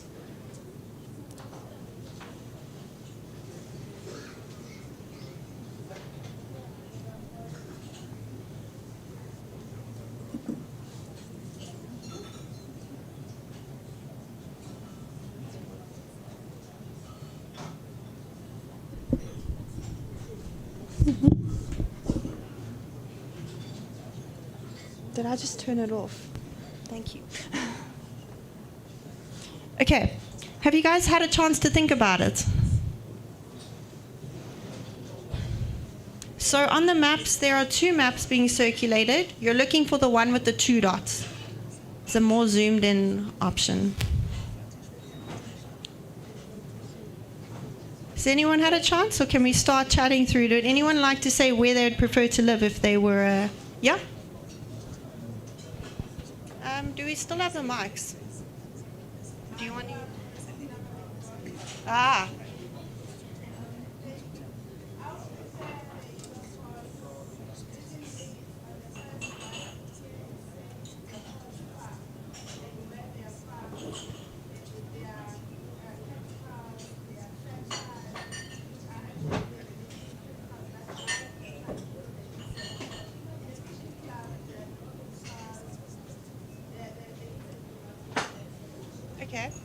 Okay, so you're saying here, because it's called horse farm, there's going to be agriculture farming influences. Okay, and the fishing club, there shouldn't be so much farming influences. Okay, does anyone else have anything they'd like to add? Okay, no more thoughts on this little map. Did anyone think about where some of the urban areas are, where people are living? So all of this section over here and some of this is the city essentially. So if we have a look over here, we've summarized some of the influences that we could think of. So your Halls Farm study site, well done, influenced by agriculture stuff. And there's a little bit of industrial influence and possibly a bit of mining stuff further up. So our river's flowing from here down this way. Okay. We've then got the fishing club over here. So the yellow one. Oh, this black line didn't show so well. You've now got all the influences from this side as well, but you've now got all this like urban area as well. So where people are living, and people create waste, whether it's by littering, or a lot of the time there's influence of our wastewater not necessarily functioning as well as it should, possibly. Okay, so this site, some agriculture influences, and then you're bringing in more of the urban stuff. We've now got the other one, so I'm going to give you like a minute to just have a look at this one and just think about what's happening. So you're looking at the map with the one red dot on now. Does anybody have this map with them and would like to chat through a little bit of what they're seeing? So this is near White River. So here's White River over here. No takers. Okay. Let's just chat through this a little bit. So this little river, well, little stream over here is a small, what we call a tributary. So it's the small little rivers that flow into the bigger rivers. And this one over here, it's quite interesting. There are some sewage treatment dams upstream of this. So this little site over here is quite impacted by some of our wastewater and stuff that is there. And as we know, sometimes they don't always function as well as they are meant to, which has impacts on our water and that kind of stuff. So those are kind of our three sites. So we've now got our three sites. You guys went to each of these sites and you collected some data. So this is how Mini-SAS actually works, so you get a full sense of it. You have a little tub, some boots, because you don't know what you're going to be standing on, and a net. And you go into the water and you kind of mush up, like get the sediment, disturb the sediment, and you collect all the little bugs in your net. You put it in the white little tray or any kind of light colored tray, and you can sort through it and see what you're looking at. And then they have a nice little thing to help you ID what you're looking at, because I don't know what I'm looking at for some of them. So nice little thing to help you ID what's going on. So this is the key. For example, we've got a crab. I'm just going to go through it very quickly because I'm pretty sure you guys all know this is a crab. You answer the questions. It doesn't have a shell. It's got legs. It's got 4 pairs of legs, and it's got pincers, and we end up with that it's a crab. So what we did now, you've got your horse farm site. These are all the little bugs that you found in your net and on the container. You then ID them, and you mark off which ones you've got. So you can see each of these scores. So this site here has this other mayflies that got quite a high score. And you can calculate what's called this Mini-SAS score, which gives you a sense of, is it healthy or not? Would I want to live there or not, essentially? So you get the total of all of these divided by how many of these you have, and you get the score, and you can look over here. And what we really care about is what's happening here in these ecological conditions. So this one over here says it's in good condition. It's got a pretty decent score. I don't mind living there, essentially. Next one for the fishing club, we went through the same process. I'm going to go a little bit quickly because I don't think you guys want to see adding up all the numbers. You can see here we've got a slightly lower score.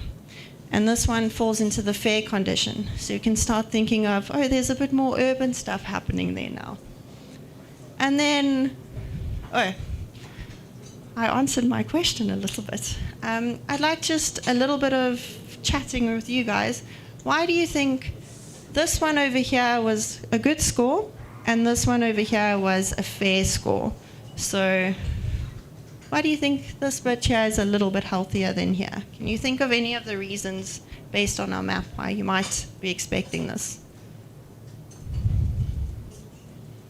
Yeah, we've got some inset pollution.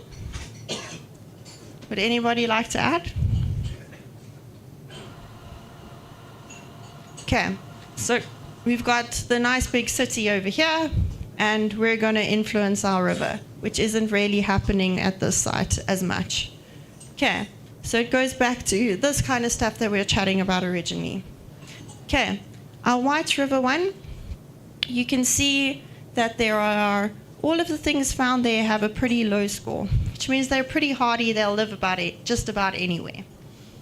We calculate our score that was pretty low, and if we look down here, it's going to end up in this very poor category. So, does anybody have any ideas why this one might be very poor? We don't really have too much urban area. It's not like, it's a smaller, it's not as big of a city and stuff. But can anyone think of stuff we were chatting about as why this one might be quite low?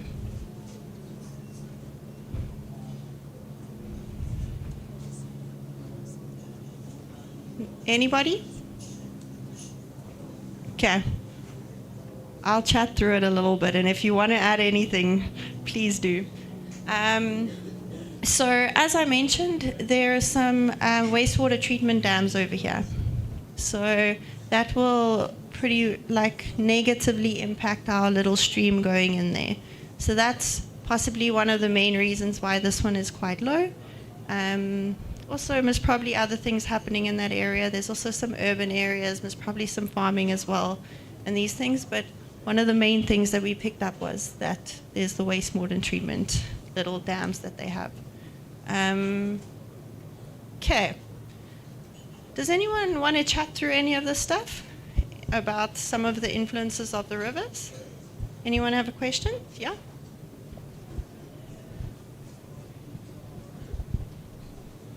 Morning.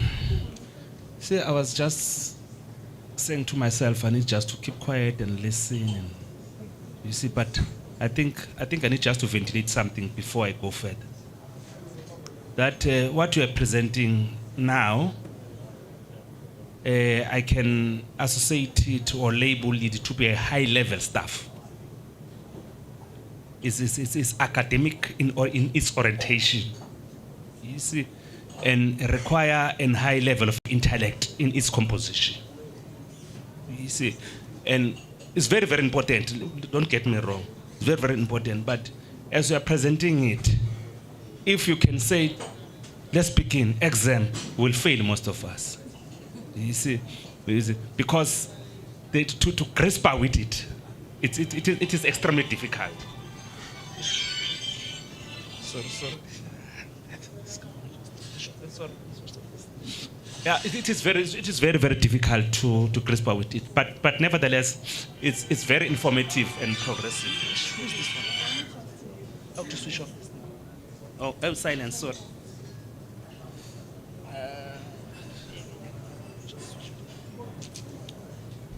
I'm an old school, don't worry.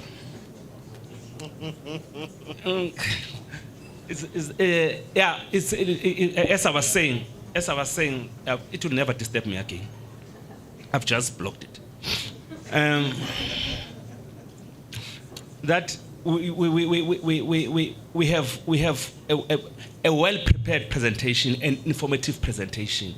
You see, unfortunately, some of us, we won't be able to grasp with it because we're not being exposed in such presentations before.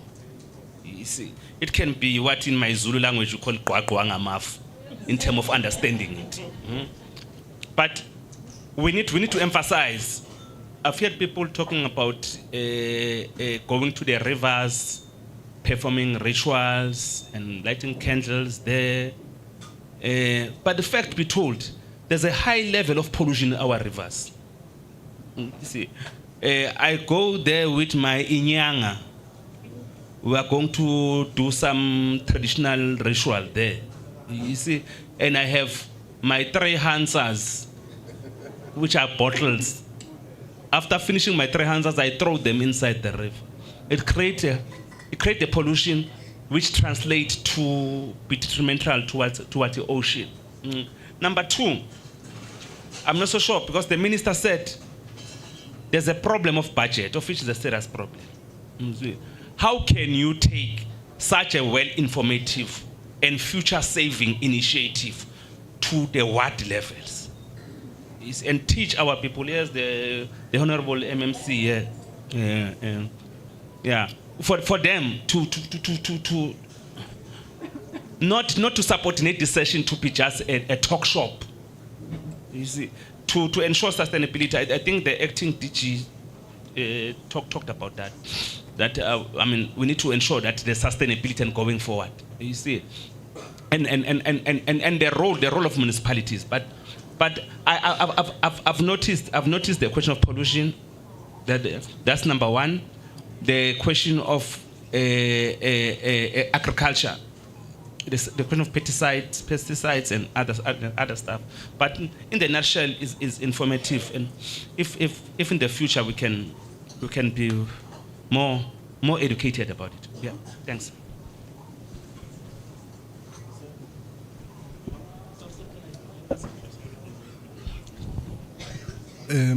What I have not picked up in all the presentations is that there's a big challenge in planning.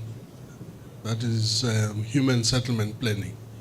The challenge is that most of the settlements are now, they have blocked most of the streams, and then whatever that they throw in those streams have blocked it. Some have deliberately blocked it because they've built their houses there. So I think there's something that needs to be done by the three spheres of government to deal with that challenge, because it's something that has not come out in the presentation, and it's very, very detrimental to the ecosystem.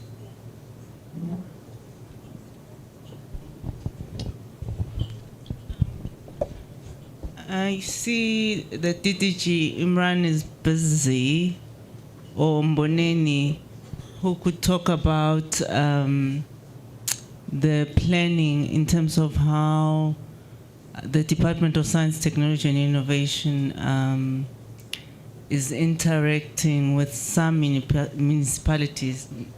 Basebenza nama municipality ukuthi bancedisana ngendaba yokuplana i-urban planning. So ikhona iminyango waka science owenza lowo msebenzi simbiza uSANSA, South African National Space Agency, ba supplier i-data or information abangayithengiseli umbuso, bayithengisela so business, but for umbuso banika wonke ama other government departments ukuthi nang information engayisebenzisa sikwazi, we can see ukuthi we able to survey and do sibiza earth observation, meaning we able to help nge planning, whether planning ukuthi ubeka iclinic kuphi, ubeka isikolo kuphi, uwakha izindlu kuphi, kanjalo, so that sazi ukuthi la ubeka khona imizi akuhloki. For example, ngoba uyakwazi ukuthi ubeke indlu ucanga ukuthi wakhile, kanti akufanani ukuthi kwakhe khona ngoba kuzowohleka umhlaba uzovuleka ngokuhamba kwesikhathi ngoba kuyasindwa, yabona. So ukhona nje lo msebenzi owenziwa eminyango ka science. Siyabonga. Can I just address a few of these things now? So one of the ways that they're hoping to use mini-SAS is to try fill in some of these gaps. So I mentioned that it's a citizen science tool. So essentially they get community members, school kids to go out and collect this data, because monitoring things can be a little bit difficult, especially when you have to do the whole country. So when you're getting other people involved to help you collect the data through something like mini-SAS, they're hoping to figure out what's happening at like a bigger picture of things. So there are some examples. There's an example in KZN, I can't remember the exact details, where this kind of a tool like mini-SAS, they were monitoring things and they were able to see oh, something happened in this river. Why did the quality drop? Based on the little bugs that were found there. And they took it to the municipality, and there was an issue with the wastewater treatment stuff. There's also Department of Water and Sanitation. There's somebody who's using mini SAS and trying to get them to use this to monitor stuff, to be like, okay, cool, this is where we need to go see what's the problem is, what's happening that is influencing the quality of it. So I agree, water is very important, and our rivers are very important, and we need to figure out how to better monitor them, so using tools like mini SAS, but also how to better manage them and manage our infrastructure to look after stuff. And it's a balancing act, like you mentioned, with the different tiers of government and stuff. I do not have the answers, but hopefully there's someone here who has better answers than me. Are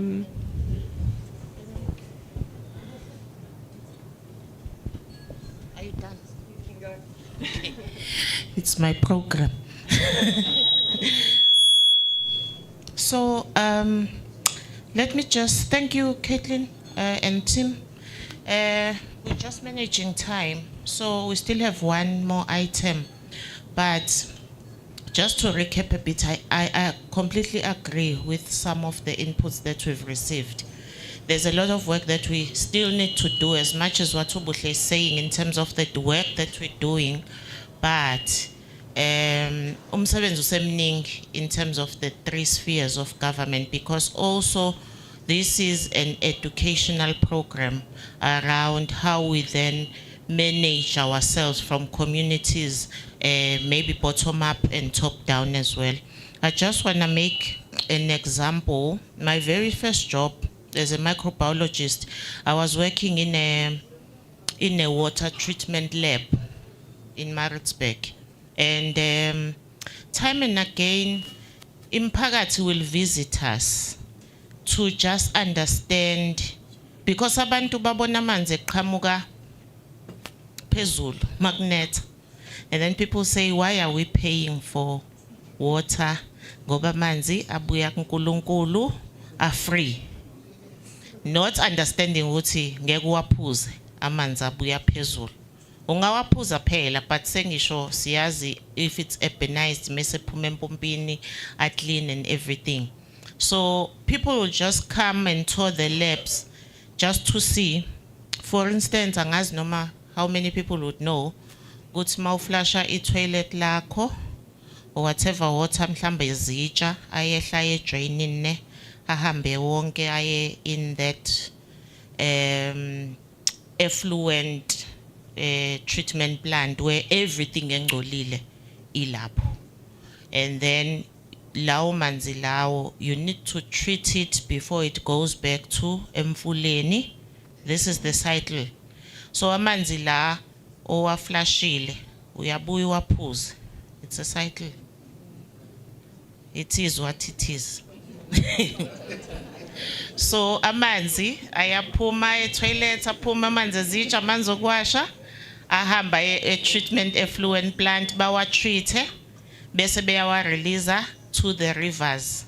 And then people will continue to monitor, like Caitlin is saying, in terms of the pollution of the river. And there are limits as well, lapho ukuthi it shouldn't exceed a certain amount. Once sesibona mhlambi E. coli, ikhula, iba more than a particular amount, then we need to intervene. Then kube ne treatment encane yenziwayo, then they go to the dam where they are cleaner, nalapho kunama limits akhona. Then they come to the water treatment plant where they are then cleaned completely for us to drink again. So this is how the system works. So it's always ever important ukuthi even within at home, izinto mawufika la kuma public toilets where they say don't flush certain things, there's a reason why people say that. So these are all the things that we need to understand in the ecosystem. But I do agree in terms of perhaps simplifying these things and then reaching out to more people in terms of educating ukuthi abantu ba understand. But there is work that we're doing. I think at the end of this, umbuzo uzothi, what then? How do we then empower imphakathi yethu ukuthi ikwazi ukuthola le knowledge esishare la, because into eqhubekayo ukuthi fanele sifunde siyazi si-implemente siyimphakathi so that indawo zethu zi protecteke. So for now sisazoba ne Q&A ezolidwa uDM a bit later, but ngicela ukuqhubeka because we need to go to lunch as well. But for now, can I ask Dr. Rahwasha to then take us to the local skies and local stories. So siqale olwandle sayemfuleni sesiyisibhakabhakeni. Thank you. Sabonani, thank you, MC. So I'm Dr. Rawasha. Ngisuka eLimpopo.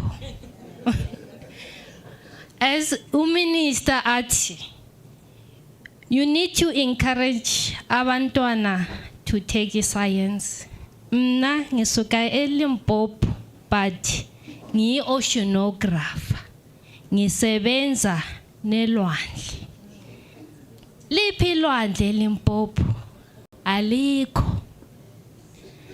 So you've been learning ukuthi uhlala eMpumalanga, but elwandle law affect thina same si influencer elwandle, right?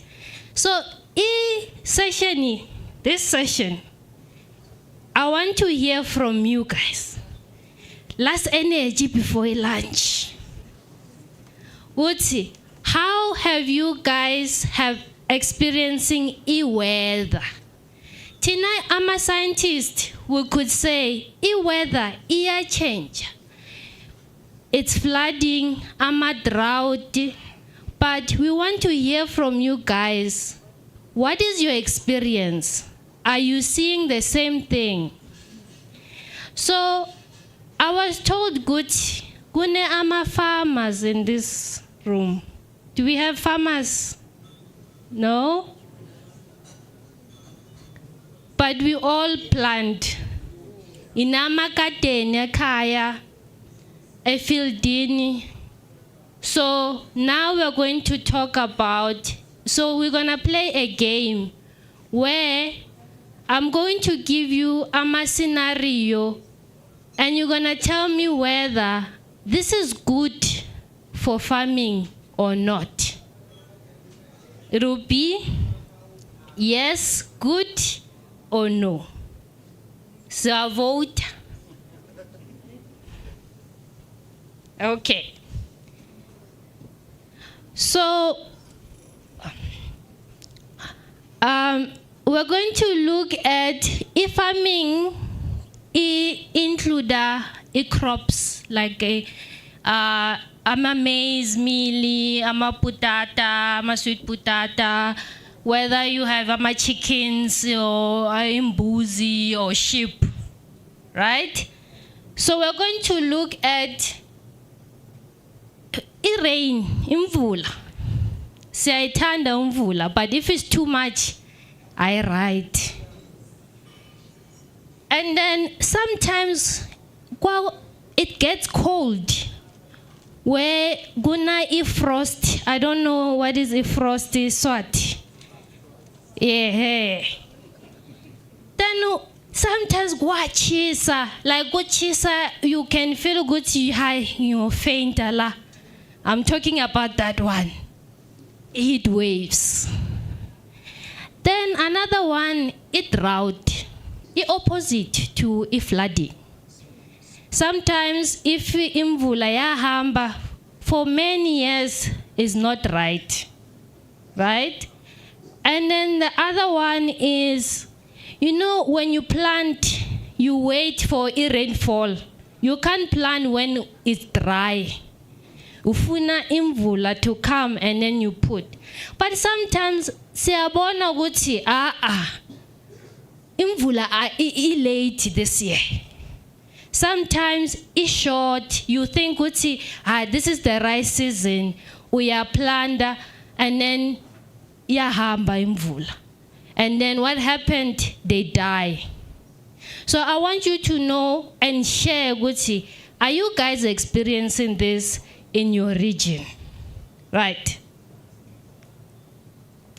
Like I said, good or bad. So we're gonna start with flooding. Flooding, is it good or is it bad? It's bad. It's not just bad for agriculture, farming, just everyday life is not right. Because sometimes this is what happens. They drown. Too much, you don't need too little, too much, you just want in the middle. So this is what happens. And this is a story at Bushbuck Ridge in 2021. There was a guy who lost his chickens. They drowned. It's because, you know, sometimes weather service issue it's going to rain. And if they're warning, it's going to rain, it's for us to know to prepare. Because if yena mhlambe knew imvula maybe he could have moved a chicken zakhe, or even now when he's building his structure sakhe sibe higher. So weather influence our everyday life. So when you see izinto ziyatshentsha, Tina, we have to adapt. Just because 10 years ago we used to plant this at this time in November, but wayibona ukuthi in November imvula ayikho, you have to wait. So we need to adapt to those changes. So now we're gonna move to the next one. Frost. Angithandi frost, because if you come from Emakaya, what happens when you have a frost? The grass and even the water in the drums, ice on top. But if frost is also I right or I good? That's the question I'm asking. Is it good or is it bad? Why is it bad? Who wants to share? Why is it bad?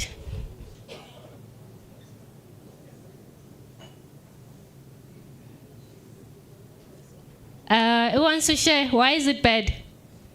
If frost.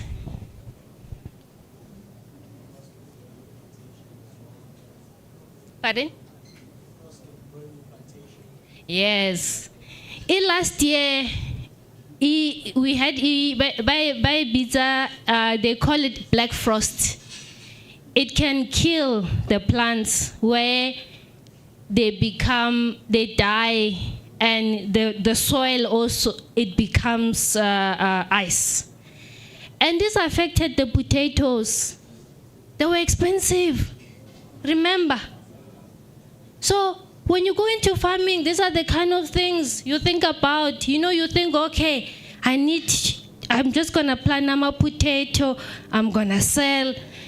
But some years it happens good, if frost and it kills everything, and you have to wait for next year. So this is a frost, all dead, gone. All the work, the water, the resources. So if farming is not about our resources only, we have to think about the weather. Our tomatoes. So now we're moving to heat waves. Kochisa, kakhulu. Good or bad? It's bad. Why is it bad? Who wants to share? Why is it bad?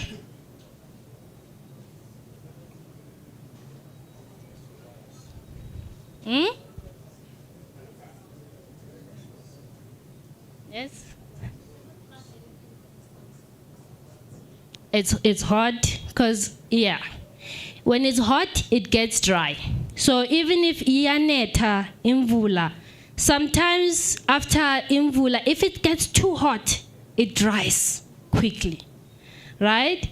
But another thing, can you think about, as a human, how does a heat wave affect you?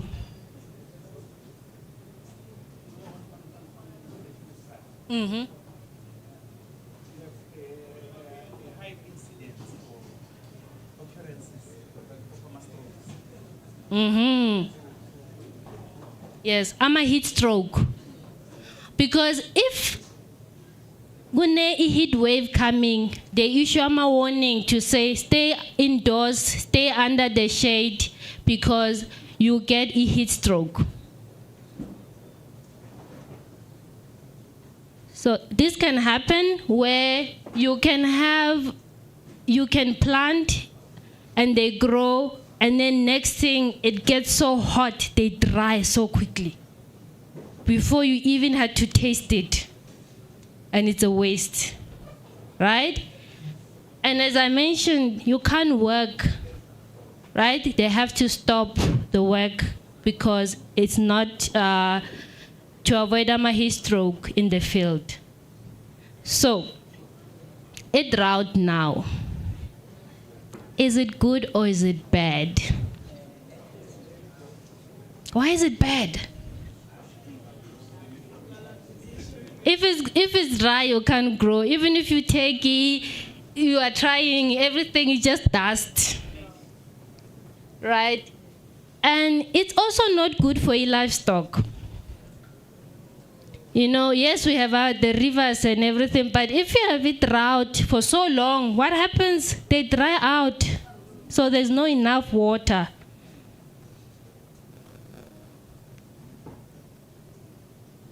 So, the last one, onset ya rainfall. I've been talking about before you plant, you need to have a rain. What I want to hear, or anyone would like to share, if they have been seeing any changes in rainfall when it starts. You know, for example, I'm from Limpopo, a rural area in Limpopo, and I've observed it change. We used to start in November, but now it has even shifted to February. If you plant in November, December is too hot, they die. But if you go for February, you get longer rainfall season. I don't know about Mpumalanga. How has it been in Mpumalanga? When does it start to rain in summer? When? December.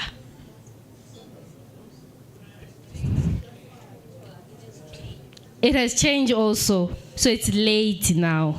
So meaning now, if it's late, it's season is becoming shorter and shorter. So you only have a small opportunity to plant.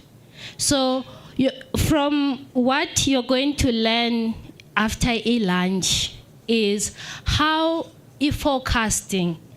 I'm a scientist, we are trying to forecast for the public, which is done by the weather services, not directly us, but to inform the public when this extreme weather are coming, so that you are ready. Right. I'm done.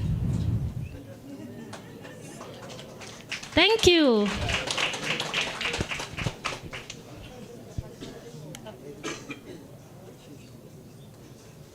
Okay.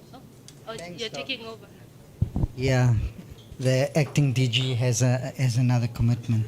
Thanks, that was useful, and hopefully people will take some lessons, not only in terms of protecting the agriculture, but also enjoining the science effort so that we can deal with these challenges.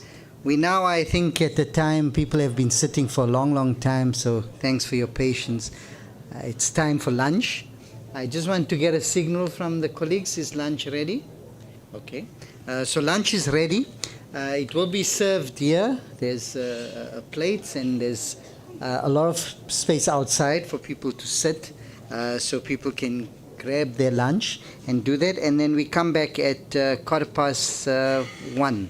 So it's a 45-minute break for lunch, and then there will be 2 presentations, some more questions and answers, and I'm sure we'll still finish by 3 o'clock. So enjoy your lunch. I didn't introduce myself.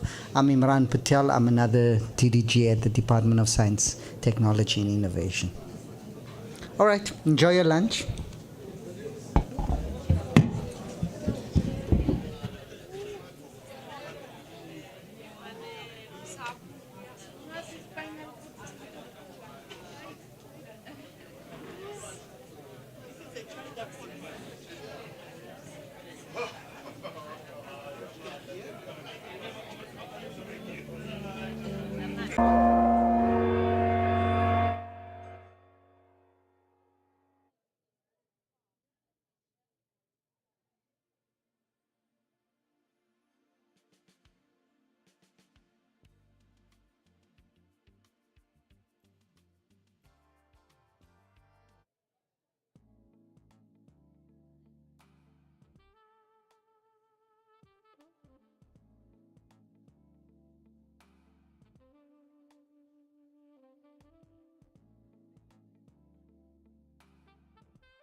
Mr. Trader.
She says it, then spells it, and says it again. With Aquafresh, today can be a big day.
think this one is on. And this one? Oh. Okay, quite restricting, but yeah, I'll have to. Okay. Good afternoon, everyone. My name is Ramon Tsengaplaki, and I am from the South African Weather Service. I am a lead scientist for our Marine Research Unit based in Cape Town. And originally, I'm also from inland, from the Free State, so quite far from the ocean, but I ended up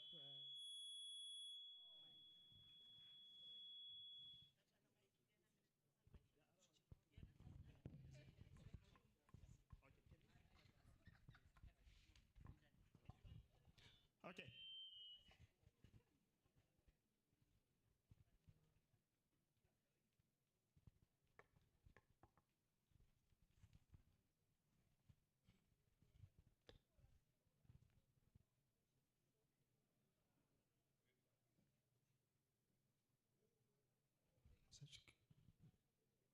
Is it good to go? Okay. I was saying, well,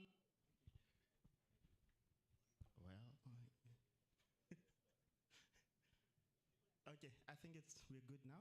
So I was saying I'm from the Free State, also quite far from the oceans, but I ended up working within the ocean space. So I am an ocean and atmospheric scientist by training.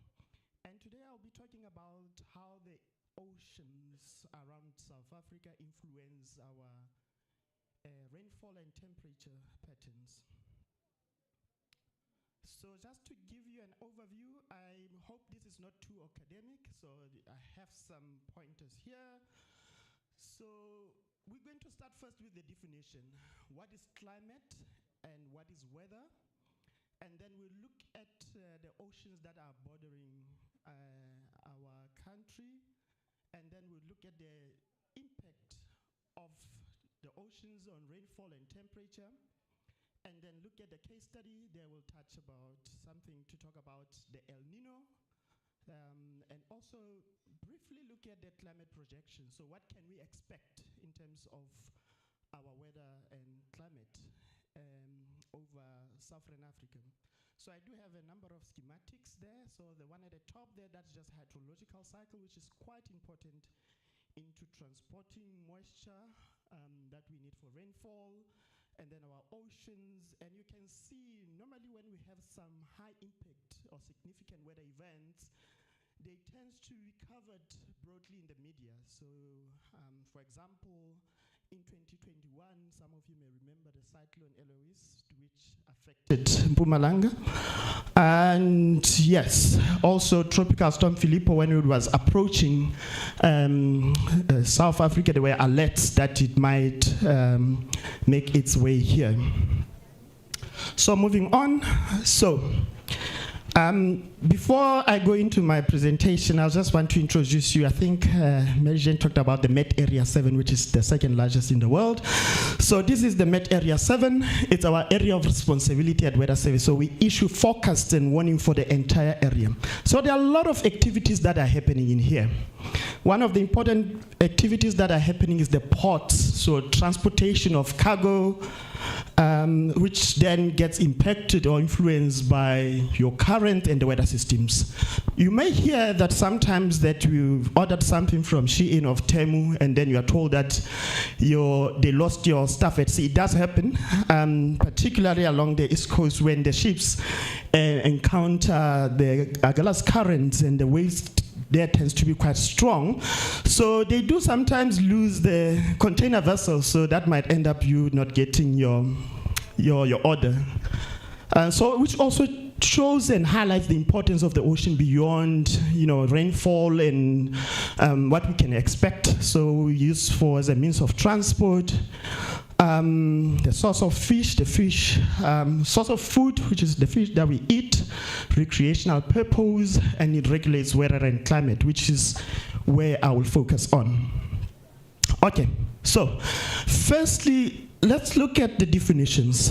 What do we mean by weather? So, in simple terms, we are looking at the conditions that can change within minutes or hours. So, it's the conditions of the atmosphere over a shorter period of time. For example, we can say Saturday it was rainy, and the next day it's nice and shiny and hot.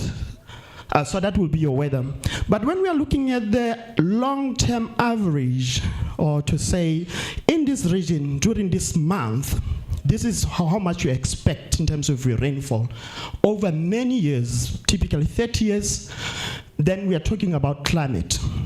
Meaning then the change then is from what we know, how is that changing? Either if we are looking at temperature from the mean, from what we know for that region, if there's an increase that we can see over time, then that will be the climate change.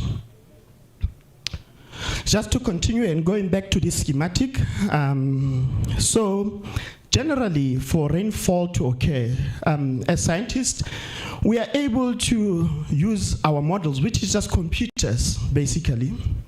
And then we can say, when it's raining here in Nelspruit, what is the source of that rainfall? Where did the moisture leading to that particular rainfall originated?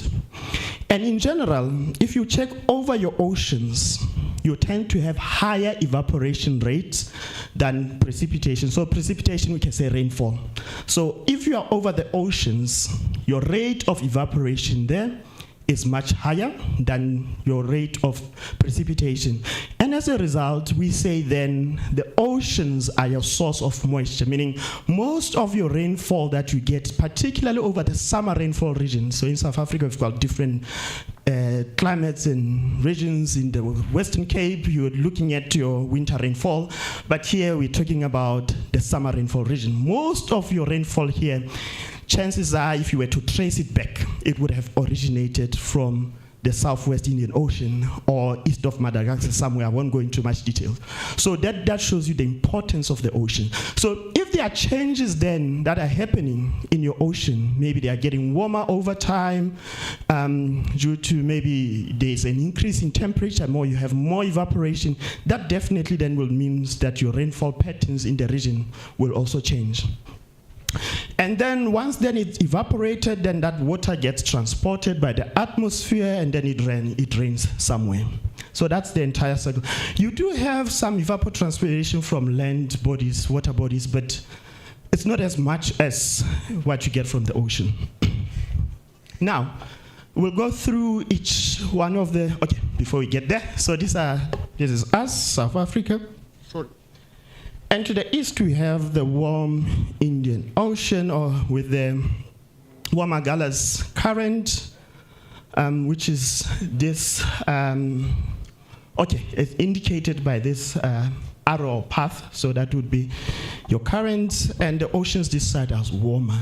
And to the west, we have the cold Benguela current, and further south of the country, we have what we call Southern Ocean. So then I'll be talking about how all these three oceans then will influence your weather and climate. Starting with the Indian Ocean, we know that you have the Wamagala's current over, where are we? This side. So because of that, we already said that you have high, that enhances evaporation, more rainfall. It also warms your coastal temperature. So if you've been to Durban and, comparing Durban to maybe somewhere on the west coast, you can see in terms of the air, the humidity and all of it is quite different. And that's also where you start to understand the importance of different oceans there. And one of the interesting weather systems that occur over this side of the ocean is what we call tropical cyclones. These are associated with damaging winds and flooding, quite destructive. But also they are quite important in terms of bringing you that much needed rainfall. So you do have the destruction, but you can also get rainfall from them. So this is tropical cyclone Eloise of 2021. Which developed somewhere here and then traveled all the way across the basin and north of Madagascar and made landfall, and also impacted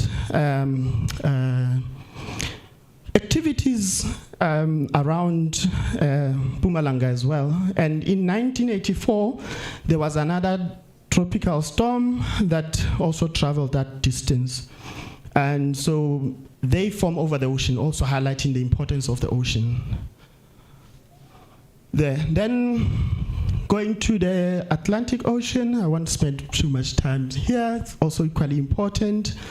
So again, indicating with the arrow, it will be that side.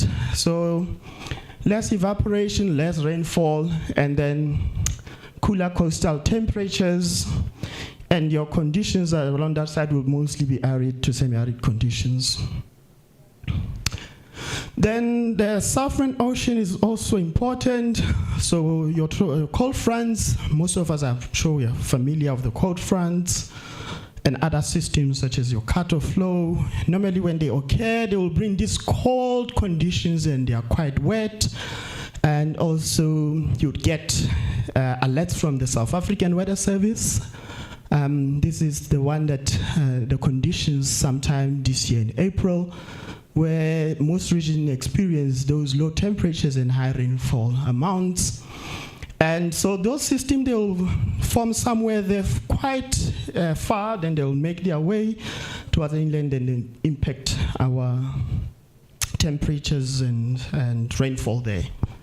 They are also associated with strong winds, and then also well as some of the weather can change rapidly. Okay, now looking at so what we've been looking at mostly is what's happening within the weather scale, but then on the seasonal, so up to 3 months. So this morning the minister talked about a phenomenon known as the El Nino, Southern Oscillation.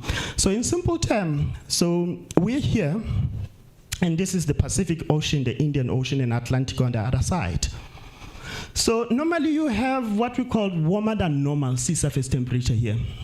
And this, although it's quite far, still has an impact or an influence on your conditions in South Africa. So in simple terms, when we have what we call El Nino, in this region here, including Mpumalanga, you tend to have drier than normal conditions. And La Nina, which will be the reverse. So when you have that, then you would have wetter than normal conditions. So, but the relationship is not that straightforward. It's more complex than that. But in simple terms, that's how we can interpret it. And in 2016-15, I'm sure a lot of people remember there were those droughts that affected several areas in the country. And it was also during that particular El Nino event. Okay, now let's look at the projections quickly. So looking at, these are from the IPCC report, and they are quite regional. So by that I mean, they took the entire region and look at what we can expect. Meaning that if, for example, they say mean surface air temperature is projected to increase, when you're going at a local scale, things might be a bit different. So that is why also when you do and use this information, it's important to use your local station, your observations, and to do the analysis and trends. But this is a good indicator of what we can expect over this region, which I've highlighted in this box. So if we look at the heat and cold, the projections tell us that there's high confidence of increase, extreme heat, increase, cold spell and frost, decrease. Okay, now looking at the wet and dry conditions, mean precipitation, medium confidence of decrease, heavy precipitation and previous. So in terms of, so what this says that your rainfall might decrease, but then you can expect, or it is projected that in terms of your heavy rainfall, your floods, they would increase. So the aridity increasing rather, and general your drought conditions are projected to increase. And we've seen some of the past events where the regions where experienced the droughts. This one was in 2015. Yes, and that one speaks to the storms where more than 30 schools were damaged in the province. So it's quite important to be always be prepared for this kind of weather patterns that could prevail. Looking at the mean wind, or the wind, so it's projected to increase, and the tropical cyclones, the winds associated with that tropical cyclone, remember I said they're quite strong, and that then speaks to the intensity of your tropical cyclones that they're projected to be more intense in the future. And you see here another article that storm damage to Mbombela and surrounding areas. I'm not sure if anyone may know where this is. I just took it online. Okay, in summary, so we've seen that the oceans then will influence your rainfall and temperatures. Indian Ocean, wet and warm. Atlantic, dry and cold. And then you also have to look at your El Nino conditions, and coastal and interior region responds differently. And where to get some of the information? So if you want a seasonal forecast, what's going to happen? So the current watch that the Weather Service has issued will give you what to expect in terms of this season, starting from May up until September. So if you go on this link, then you'll find the seasonal forecast there. And also if you go to the Weather Service homepage, you can get different information in terms of your current weather, all the warnings and the alerts there. We are also available on Facebook, X, and I've seen TikTok account, and as well as the LinkedIn and Instagram to find more information. There is also what we call the Weather Smart app, and then on the app you are able to put the location where you are to get the weather that is close to you. So just gonna go through now. I'm not gonna present on this. So in terms of your seasonal forecast, when you go into that link, you'll get the information, and they'll always explain to you what is expected in terms of your expected precipitation conditions. So this will say May, June, July, and this is what is expected. And this one will be for July until August. And this one will be, July to August, and this one will be from July to September. And then if you need to plan further, at least you have something to use. And then you'll get the minimum temperature for the season, maximum, and all of that. Thank you so much for your attention. Thank you very much. They always say if you've got a very good strategy in an organization, you must come in, and if you ask anybody, regardless of their level, they must tell you ukuthi benzani in that organization, and then you know ukuthi you've got it right. Even if umuntu oklinayo. Where am I going with this? It would be nice at some point all of us as South African citizens, we understand what we contribute kanjani to these weather patterns as well, because somewhere, somehow, out of everything that we've learned today, there must be a connection, including the fact that you said we could lose some of the goods that are coming. I'm waiting for a handbag. But at the same time, I know that we always say we should buy local for the same reasons of sustainability.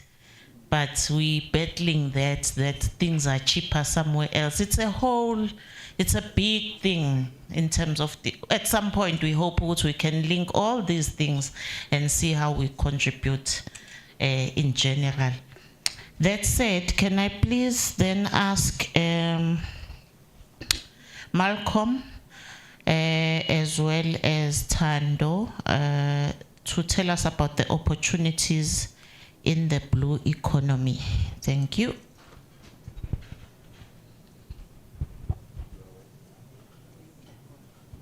Good afternoon, everyone.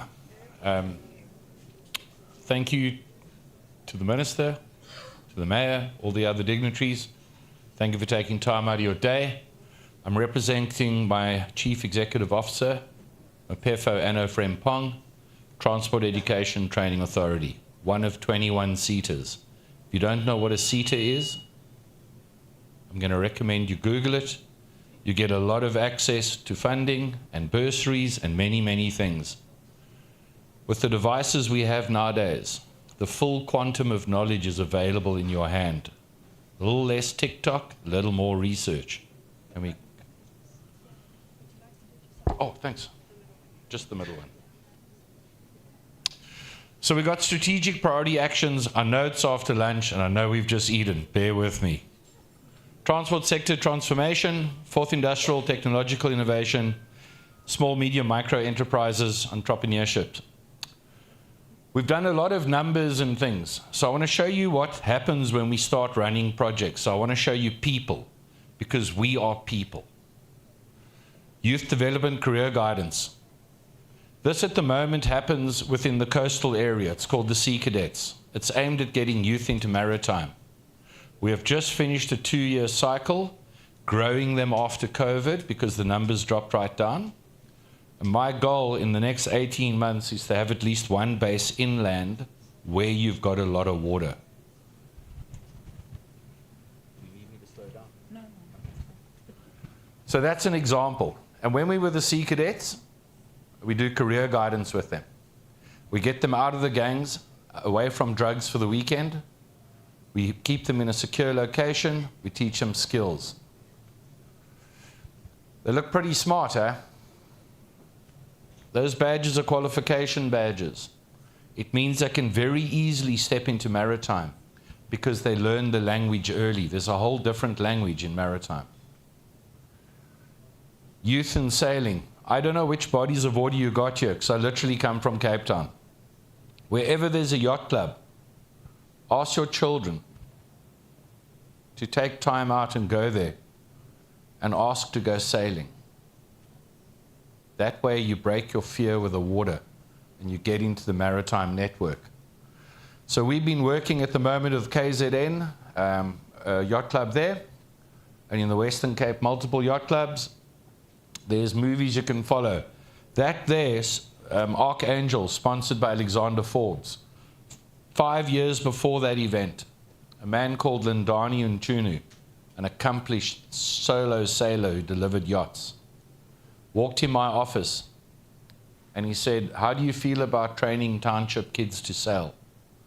And I said, "Goodness me, it sounds remarkable. What could possibly go wrong?" On the 27th of January 2023, that yacht came second in an international race. I don't even know if you've heard this before. Township kids driving a yacht across the ocean in an international race, coming second. Sibiso Sazatu, 30 years old, the skipper. 24 days at sea, 3,300 nautical miles. A nautical miles just like a mile, but a little bit longer. That's them finishing the line. Those are our people. Those are our South Africans. From a township to Rio. We spend a lot of time, we worry greatly about children drowning. Well, adults as well, don't get me wrong. We train lifesavers. To be a lifesaver is a certain kind of individual who is willing to go into the sea to save your life. Those are lifesavers. Off that Royal Cape Yacht Club that Lindani started, 2 of the sailors didn't go on to sail. They opened their own company, Offshore Yacht Services.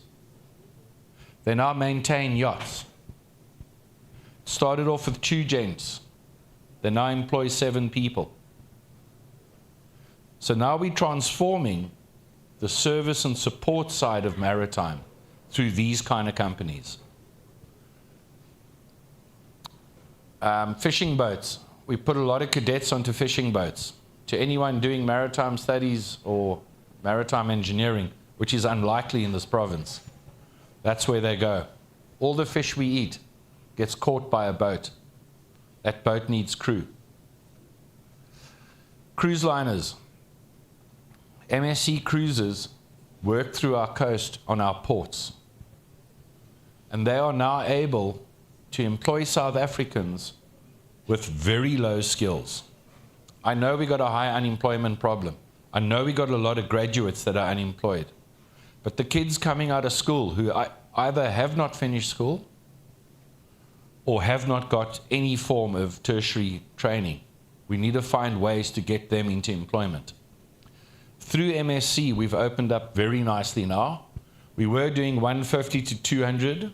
Now we're looking at 5,000 on an annual cycle. So we're starting to make roads. South Africans are highly regarded for their work ethic. But we operate in a global space. So when we try and place South Africans internationally, we are up against many other countries who also have unemployed youth. We need to talk seriously to our youth that when they go and we place them onto a ship, they are an ambassador for this country and for the rest of the unemployed. When they do well, more doors open. When they don't do well, the door closes. We need more doors. For those of you who have been studying and you're in the maritime environment and the broad environment, and to those of you who don't think you're in maritime because you can't see the sea, your rivers go to the sea.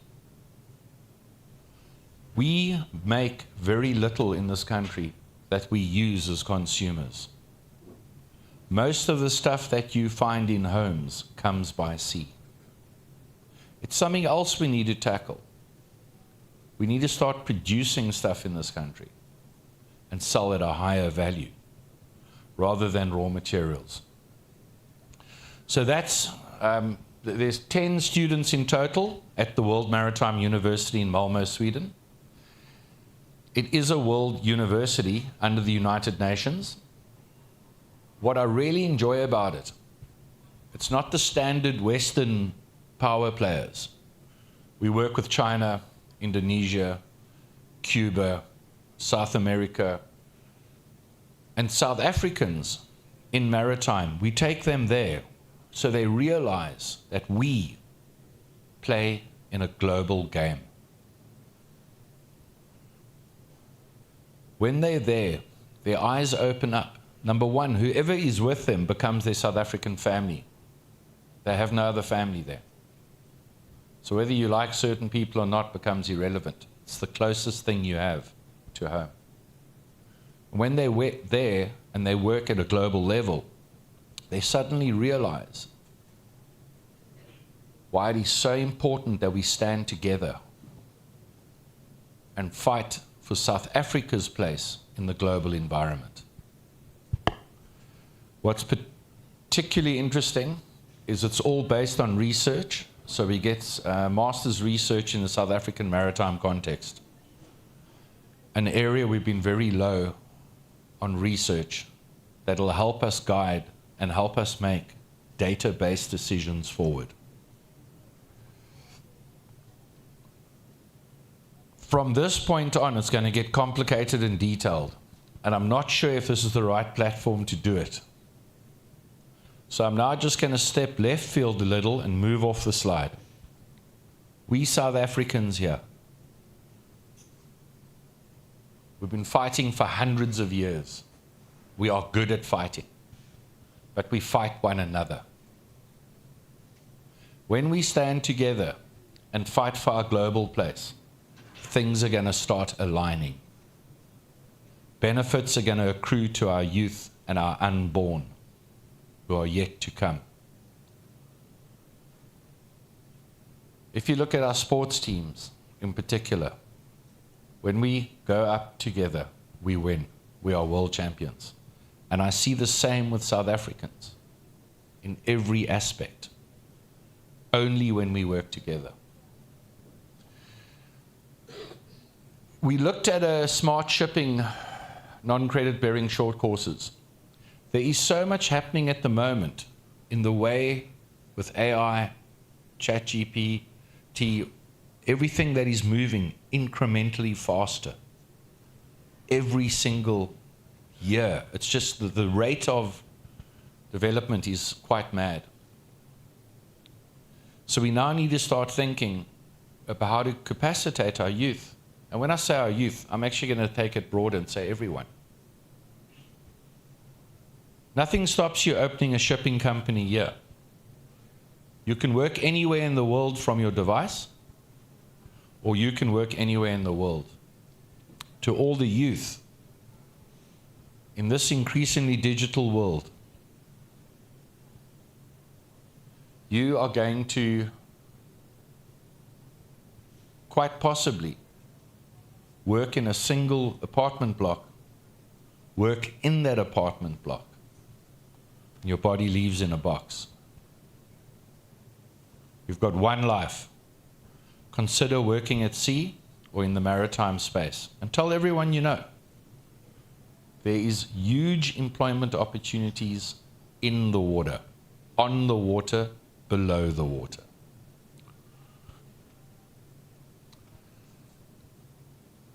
I just want to give you an example. So when we started off, we had very few active companies.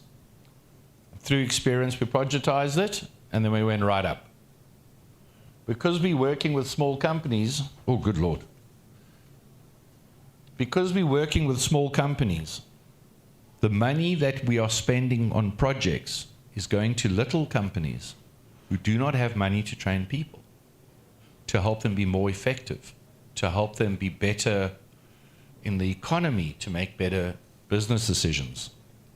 This year is a photograph I took in Hout Bay Harbour of some fishing boats. The colour bit is the amount of companies that participate in the government CETA system. What it means is we're missing 80% of the voice in each CETA. So to anyone who is involved in a CETA, please try leverage it. The more people who work with a CETA, the better the data we get, the better the decisions we can make. I'm probably out on time. And there's 2 minutes. 2 minutes. Current skills, future needs. Global trade, 90% shipping, right? When you look around you now, a lot of the stuff we're using comes by ship. International trade, we've got 8 commercial ports. I'm not going to lie to you, they need to get a lot more effective. We used to be first into Africa. We're now fourth into Africa. If we don't get our harbours working, our rail working, and our road network working, we're going to become fifth into Africa. What that means is less cargo moving through our ports, ultimately less employment. We've got seafarers, port and terminal operations, shipbuilding and maintenance. I do understand you won't have experience of harbours, or if you do, it'll be very low. Harbours are critical gateways into Africa. We really need to get that working well. On advancements in industry, there's a big push towards green shipping. We're looking at automated vessels. We're looking at different fuels. We've got digitalization, automation, regulatory changes, port modernization. Our ports are very old. We have to be able to move cargo in significant quantities of cargo, effectively and efficiently. Maritime careers at sea, and to any of you here, tell them, tell the people, there's work at sea. There's lots of work at sea. Port and terminal operations, it's the interface between the sea and the networks. We go to shipbuilding and maintenance.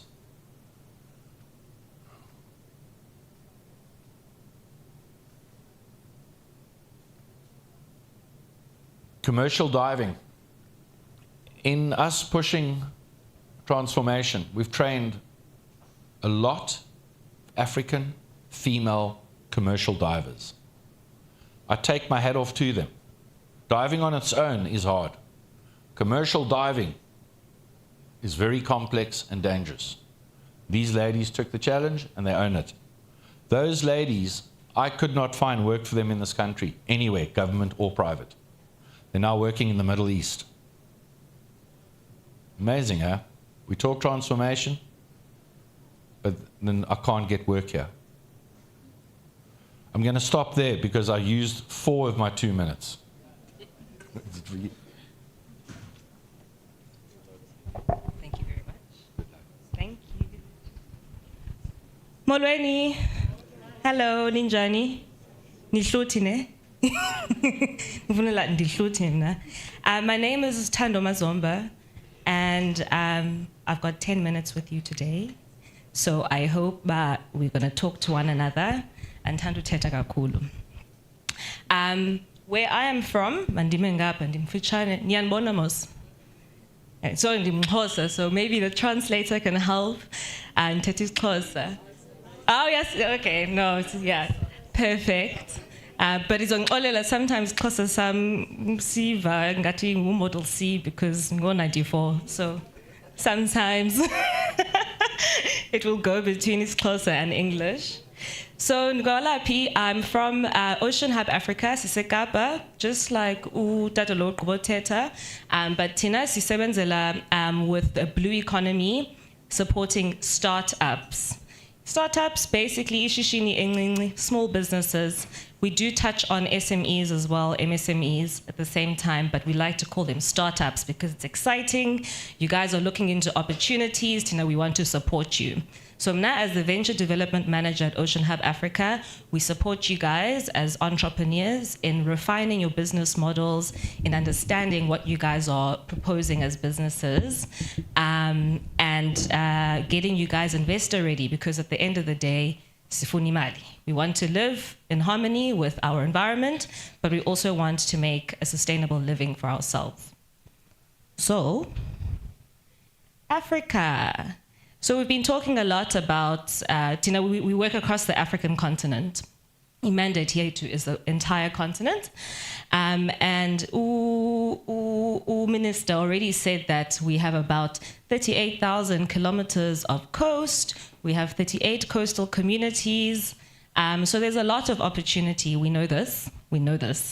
But today we are inland, and I will come to that next slide now. But what I want you guys to take away from this slide is that only 5% of the global startups that work in the blue economy are from Africa. Only 5%. See, Tetilindo 38,000 kilometers, coastals, there are inland communities, we haven't counted them.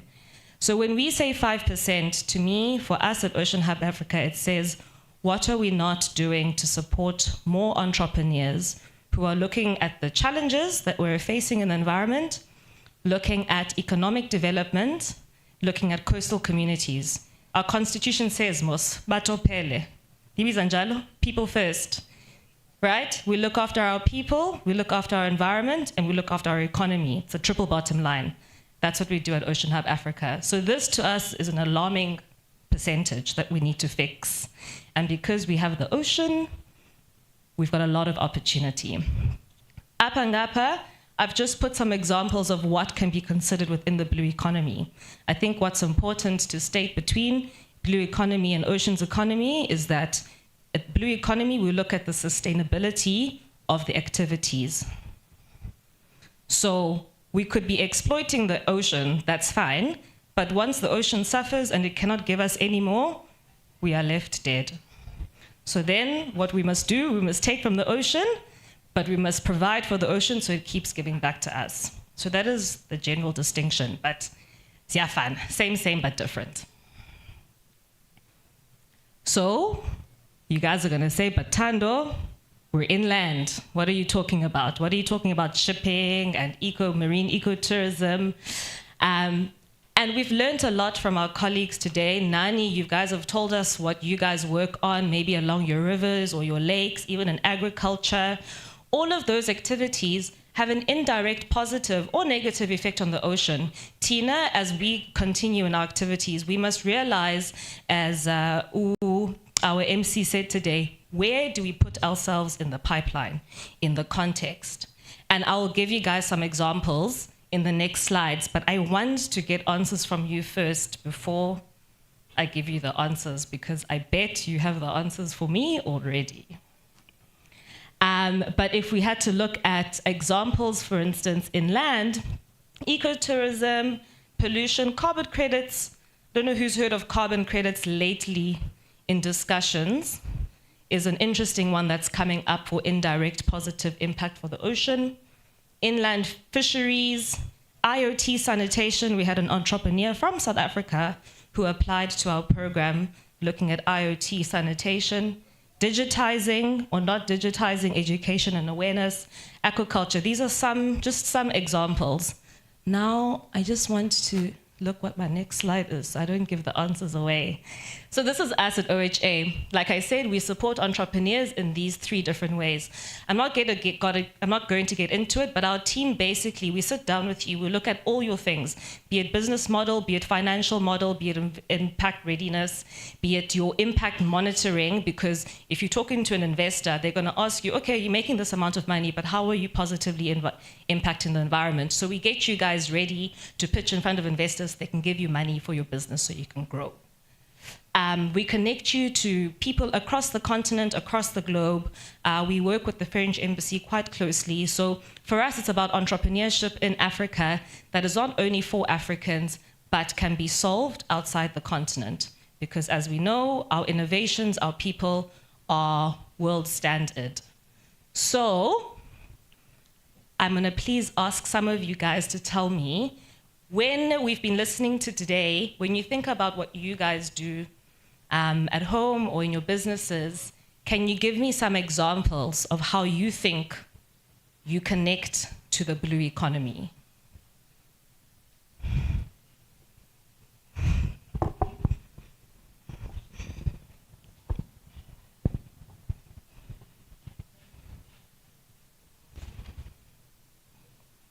I will wait. We can brainstorm together. But I think you guys have been listening to a lot of us talk. I also want to engage with you. Maybe like maybe in farming, how can maybe you connect to the ocean when you think, it doesn't have to be direct. It can just be a link, nje.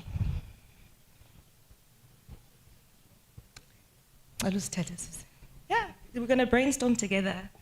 Could it be with the fish and chips shops? The fish and chips? Fish and chips. Okay, so when we're thinking together, maybe we're saying, where's the fish coming from? Okay, I can go with that. We'll get back to that. It's a good idea. Anybody else? Yeah? I think our farmers in the Lowveld are exporting a lot of fruits and veggies from here. So we're using the ocean. Yes, that's how we're connecting. Okay, so exporting, perhaps, maybe even nationally, domestically, internationally. Thank you. Maybe just share. Please. The competitions that have been done here in the ocean. Like sport. Okay, like sport. Okay, thank you. Anybody else? I don't mind awkward silences.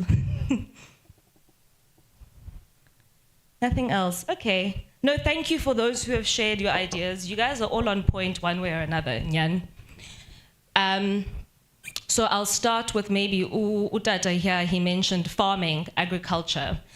I can give you an example. There's a startup last year that we took onto our acceleration program, South African, yay, called Bahari Labs. What they did was they took seaweed, people who were farming seaweed from the ocean, and then supplemented cattle feed with it. What does that do? It decreases the methane production that comes from cows. Now you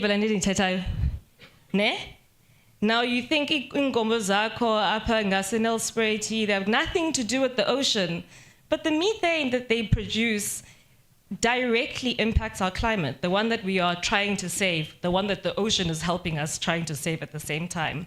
These guys, working with the Stellenbosch University, are trying to develop tests and experiments to get their product to be refined. These guys are going to make money from supplementing cattle feed with seaweed. Seaweed is cheap. If you're looking at products to comparatively, seaweed is cheap to farm, and we have a lot of it in South Africa. Okay, that can be done sustainably. Way out, Tunisia. These guys were also in our last cohort. What are they addressing? Plastic pollution or any kind of pollution in stormwater drainages. Because we don't want our pollution to end up in the ocean. It's blocking our stormwater. It costs our municipalities a lot of money to clean. They have simplified low-cost technology baskets in stormwater drainages. Their customers are the municipalities. Your customers are the people providing you with the solutions. Akili, another South African one, yay? This was cohort before, also using plastic. They collected plastic, they refined it down to raw material again, and then they are making infrastructure for schools. So if it's chairs for children, if it's tables, if it's those soccer posts, whatever it is, these guys are making stuff from plastic. Things that we think as South Africans is trash. It's a raw material that has value. Kuza Freezer, Kenya. Someone mentioned something about fisheries. They are creating solar-powered refrigeration systems. What happens with fishes on the African continent, 2/3 of the fish that they catch gets lost because they don't have refrigeration systems. So they work hard, they go out on those small boats, they catch their fish. If it's 100 fish, 60 of them go rotten before they can even sell it. These guys are helping the fishers preserve their product so they can actually get it to market and make money. I don't know how much time I have. More examples, happy pads. Using more eco-friendly material rather than cotton, synthetic cotton, that is gonna help our women with their hygiene, but also stopping the lot of pollution from sanitary pads and sanitary waste going into our freshwater systems. They're making it from eco-friendly, sustainable material. Ethiopia. Plastic pollution as well. I won't go through all the plastic pollutions one. These guys are cool. Tanzania, plastic, they're making houses from plastic material. They're making bricks. These are bricks. Captain from Plastic, South Africa, education. They are teaching us that plastic is a resource. It's not something that we just throw away and forget about, because in the end, it comes back to bite us. Tinakal. I think I rushed through another slide, but basically my time is up in any case. And I just want to show you guys that the work that we do at Ocean Hub, it's one that is sustainable. So out of, you said 92.5 of our startups that we supported since 2019 are still operating, because I think the statistic is 65% or 75% of startups that start, they fail within the first 3 years. Ours are still operating because we teach them how to be sustainable within themselves, without us, without grants. My time is up. I'm just going to leave this up here for opportunities for collaboration. We want to work with South African entrepreneurs. We know that you guys have not only problems, but solutions to the challenges that you're facing.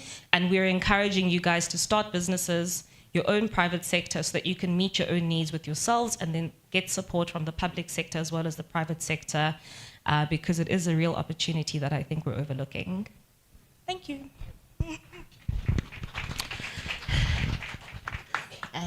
Just put it there next to the projector, I think. Thank you very much, Malcolm and Tando. I hope we got something from there. Now it's an opportunity for a Q&A. Hopefully, most of the people that presented are still here, but we're just gonna open up the floor for questions. It's not a long session. If you can take a maximum of 15 minutes, and that will be led by our Deputy Minister. Over to you, ma'am. Thank you very much, DG. Sanbonan. Ninjan. It's a good day today. I think today is the end of the day. Kodwa, what we can summarize the day, ngago. Sizovumelana sonke ukuthi iscience iyithi.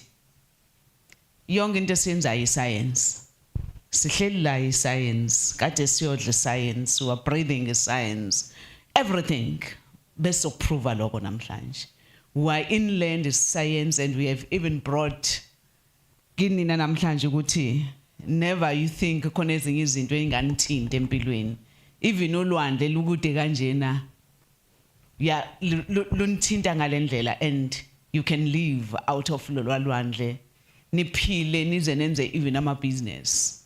For me, I'm excited ukuthi size seza nanokuthi how are we bringing solutions to our questions and now empilo yonke through science those solutions, but at the same time how do we even bring the assistance, the financial assistance to those who even want to start businesses through science. So bakhona bonke abapresentile namhlanje, and the department, the doors are ever open.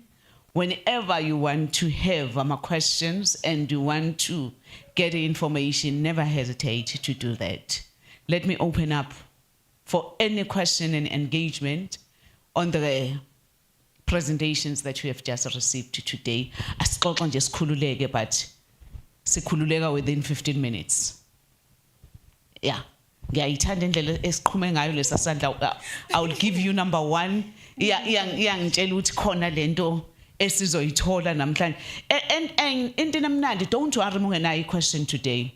Whenever you get into indawo enjengale, kuningi osazokudigest ebusuku bese kuyafika ukuthi hayi man ngizwile lento. Qala ku phone. But what we are encouraging, let us have our people think out of the box. Uyayibona? Engifuna ukuavoid nje kakhulu kunina ke namhlanje kwi question esoyizwa namhlanje. Ake siyeke le esizwile towards the end of a presentation when we talk to the issue of recycling and what. Mese nonke nizothi si recyclisha kanjani iplastic? Cha, think out of the box, yes? Nibona ithi bebe baningi abakwi plastic awukuthi enye into siyenza kanjani? Ngiyazi phela ave sinayo lo ukuthi uma sikhuluma ngaba caterisha sonke siyo caterisha. Usuzothi manje hayi ama plastic siwaqoqa kanjani ngenza? Ake siyeke ke. Angisho ukuthi ungayi kuyona. Kodwa let's think out of the box. Uyayibona? Let's be innovative. Utheni dadewethu ukuba innovative? Utheni? Ukucabanga lokusha. Exactly. That's innovation. Asicabange ngalendlela entsha namhlanje. Yiloko so encourage ngalendlela. I've got 2 hands. Ilesa samntanamo lapha. There was another one is lapha 2. Oh, ngicela ukuthatha lapha angithi 1 2 3 umakhelwane wakho 4 here. 5. Oh, it's not you. Oh, it's 4. Oh, 4. Nginezandla ezo4. Angithathe lezo ke. Asithembeke abanye ke bavuka umoya ngathi sesontweni. Awukho umoya ovukayo? Hayi bo uzovuswa yini manje umoya? Ngifuna ukuyithatha nje siuvala umoya sino 15 minutes phela. 5 awavuka. Thank you. Sino 5. Asiqaleke mntanami. Okay. Ulwandle lawuvusa umoya. Oh, ulwandle lisadudula lisathi. Thank you, MD. So today I am the employee of the NRF, but we happen to work in my community. So I'm part of the committee member. We are Epinarga Danch. So I relate to the community. So I noted something because background, I am an astronomer, space scientist, and I was recruited through the NASP program, which is a DSTI program. They came. Wemntanami ungakaqhubeki nje wemphakathi wasePinar. Yazi bengithi nizogigisa. Ngaze ngajabula. Thank you mntanami. Exactly what we are here to do. Ngoba sifuna laba bantu baye ngisho ezikoleni lezi ingane okubonisayo ukuthi lama careers akhona and siyafika. Uyayibona? Uyi astronomer lo mntwana. Uyezwe MMC. Thank you so much. Yes. I'm so excited. So the NASP program, which was funded by DSTI, they went to us and they recruited us. They paid for us summer flight to go to Cape Town to experience astronomy. So a question yami iti, and I'm saying because earlier on during lunch I was talking to one of the young people here. She has science, passing a bachelor, but she's doing hospitality because she's saying funza AUMP there was only agriculture and hospitality. So my question in the room is, Nelspruit, since you came to Nelspruit, how are you planning to recruit our young people into oceanography the same way they did in astronomy? So. Yeah, we can even use UMP. Maybe you can start school in UMP. In astronomy, they also use TVET College to train people to fix telescopes. For those that can't make it to university, they will train via TUT. So I was thinking that's something that we should look into oceanography. To the lady that was presenting in entrepreneurship. Entrepreneurship, I know. Most of the time, not a businessmen, they are thinking chips, food shop and tenders. Do you guys have programs to train people to think like entrepreneurs? Because being an entrepreneur, you have to be exposed to the thinking of it. It's very little to find someone to think of being an entrepreneur in the ocean while they don't even know the ocean. So in your programs, because I saw that you have events of supporting and teaching, can you partner with our community member and teach our young people and those who are already entrepreneurs to think around your space? And the last one, in one of the magazines is written that they want to close it down because it is affecting the atmosphere and it's affecting the oceans. Do you guys also teach the big industries like the Komati Port, which is doing a lot of pollution, also to look into what you just taught us today? Thank you. Thank you very much, Mkanam. Number 2, we'll just take all the questions, then they will be responded at the same time. Number 2, right there at the back.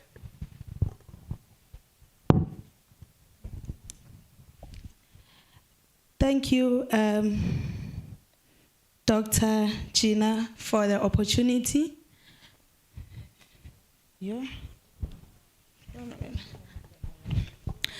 Apologies for sitting down. I'm feeling a bit exhausted. It has been very hectic week the past 2 weeks. My question is posed to the presenter that presented on the impact of oceans on rainfall. We know Mpumalanga is leading in agriculture, and South Africa at large, it's a water scarce country. I just want to know the plan that the presenter, because actually it was like an awareness for us, and in Mpumalanga we are actually mostly having smallholder farmers who are actually making sure that the province is food secure. So how do you then plan to assist our water scarce farmers with the information? I heard that you also have apps that updates our farmers on the weather. Today it's gonna be cold, and we are usually affected by drought. We are usually affected by pest, which is most of this thing is the impact of the climate change. I just want to know your plan to assist our smallholder farmers, because for us to go to bed having eaten spinach produced by a smallholder farmer, we need your input, guys. Thank you. Thank you very much. Hey, I like in Chaya namhlanje, even your own kids. Yazi ingane zakho zithi khuluma nawe endlini. Umuzi umntana wakhe ethi, you know guy, uthi hayi bo mntanami. Senguguy wakho kakuthe omzalayo. Even now, zonke ngiyazizwa nje meyikhuluma, but it's a language, we'll get used to it. It's fine, guys, it's fine. Can I get to the third guy then, number 3? Thank you as well for the opportunity. My question is very brief. It's about the ocean. Uguti, with all the technology that we have, why is it that only, how many percent? 15% of the ocean has been explored? Like, what's the plan going forward? Are the plans being put in place to explore more of it? Or is it gonna remain unexplored like that? Yeah. Thank you. That's my question. I like that one. You are just posing it to the guy that is giving you a mic.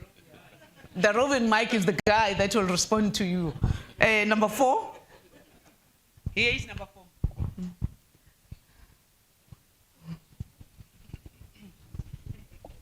Hey, Sanbonani. I've got 2 questions, and I'm asking these 2 questions because it's unusual to have a group of scientists in one room. We don't get that opportunity here in Lowveld. The first question is about the guy who presented on climate and weather.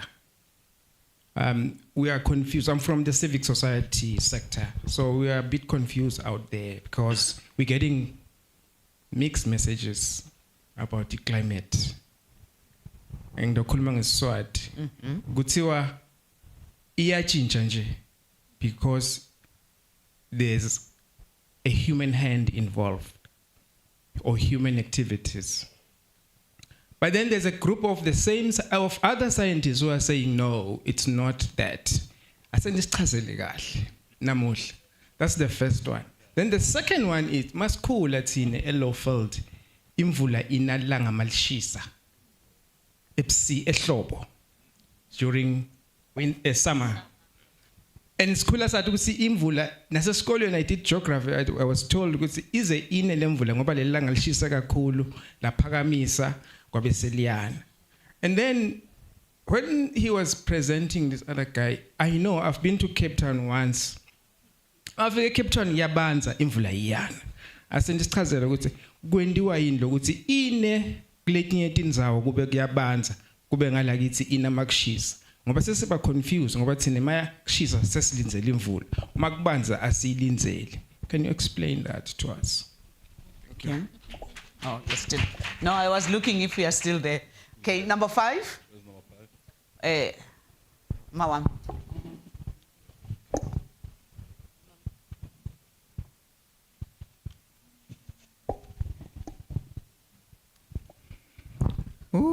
Ngase ngajabula namuhla. Lokule ngikubonako nalokule ngikufako angathi usiningilethele ngibani la eMpumalanga. Lolo khulumako umakelilini Mahlangu la eMpumalanga ngidalelwe eMbombela. Kwami ngibona ngathi sisishiyeke kulokunye lokuncane. Yebo, kuyakhulunywa nangemaplazi, kuyakhulunywa ngezinto letiningi. Makelileni ukhala nge-art center. Ma-art center onke ngikhala ngawo vele umsebenzi wami. Batawujabula labaningi nangifaka leli gama. Nginebangani bami nami laba lapha ku-art center. Labanye bakuyonke indzawo. Yonke indzawo. Angithi magumba amane omhlaba. Ngimakelileni lengafundziswa mina kuthunga. Ngiyathunga kakhulu. Indzawo ilapha eVulamehlo Art Center labe kunabantwana abapinki phosa. Ngilapho besithungela khona. Senda ama beats. Thunga lamarogo lale ngagcokile ma-attire. Senda tindo letiningi. Ticathulo siyathunga sifake buhlalu. Siyathunga yonke into netidwaba kwesintu. Manje ke ngibona ukuthi mina nalaba labahleli bangatholi umsebenzi. Kunalokunye kunabomake bafelokade labaningi. Labo make bafelokade abawuthola umsebenzi nangakhuluma iqiniso baningi betakimi. Makelileni usachubeka yini ukufundzisa nakuthunga? Angichubeki ukufundisa kuthunga ngoba kude lento ohamba ngilanze ngako ngibuye ngibafundise kuthunga sithenga imaterial. Imaterial beyikhona iyantshontsho ema-center. Ngikhuluma iqiniso iyantshontsho ema-center. Yona igovernment besisida isithengela mshini tindwangu konke lokho. Bengicela kini ningihambisele la niyakhona. Ngicela ukuthi akuvuselele ema-center ngakhona amaningi ahledi ma-center. Kuthi sikhona kuphila. Mina ngingimakelileni bahlala bahleka nginolkhohla ligama lami vele. Mina babe wakwami washona 1995. Bantwana babancane. lolo munye bekana 3 years lolo mnye ana 5 years ngibakhulise kabuhlungu ngangena la kulabo make labathunga gogo magongo nguye lo ngifundise ukuthunga ngachubeka ngalanza abomake labanye ngabuya ngabafundisa ukuthunga khona manje ngibona abantwana labaningi baningi uma kusile bayahamba bashone edrobheni nemaphepha nemabhuku bayofuna umsebenzi bayofuna inzawo yetikolo kude asenzameni ukungisita abantu abami kuse ngivuselele le center babuye youth yonke ibuye ngifundise lo msebenzi wetandla sibe nalesitolo la siyosengisa khona letinto mine iproject yami BTY Ltd ngicela lapho ngicela kini ngicela kakhulu. Siyabonga make. Ukhuluma kahle wena make. Uhulumeni mohlangene. Uhlangene ko wonke ama levels. Mesikhuluma lento ekuthiwa DDM.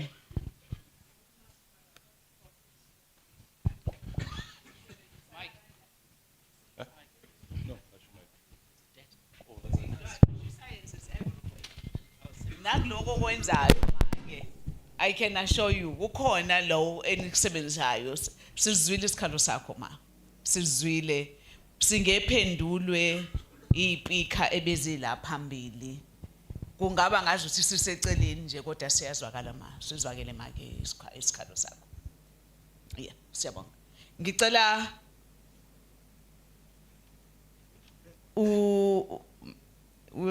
angiqale ngawe Dr. Mary Jane. Will it be Dr. Mary Jane or, yeah, to come in and respond to the first question? Yeah. I will call you, I've noted each and every question which is always a Okay, thank you, Deputy Minister. Yeah. Yes, I think the question that you've asked is a really great one, and we need to do a lot to get, more of our young ones into the fields of oceanography, climate sciences, meteorology.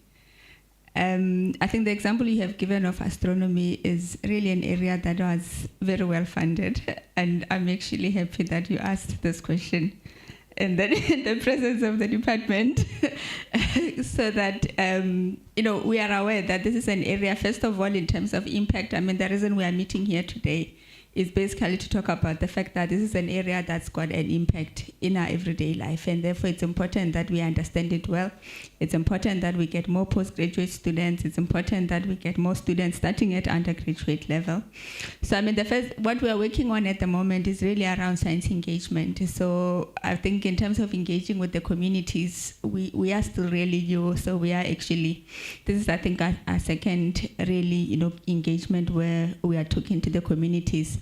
But then in terms of the school learners and educators, we are already active in the area just to get the school learners aware of the fact that there are opportunities in marine sciences, there are opportunities, with the biodiversity science, terrestrial sciences in general.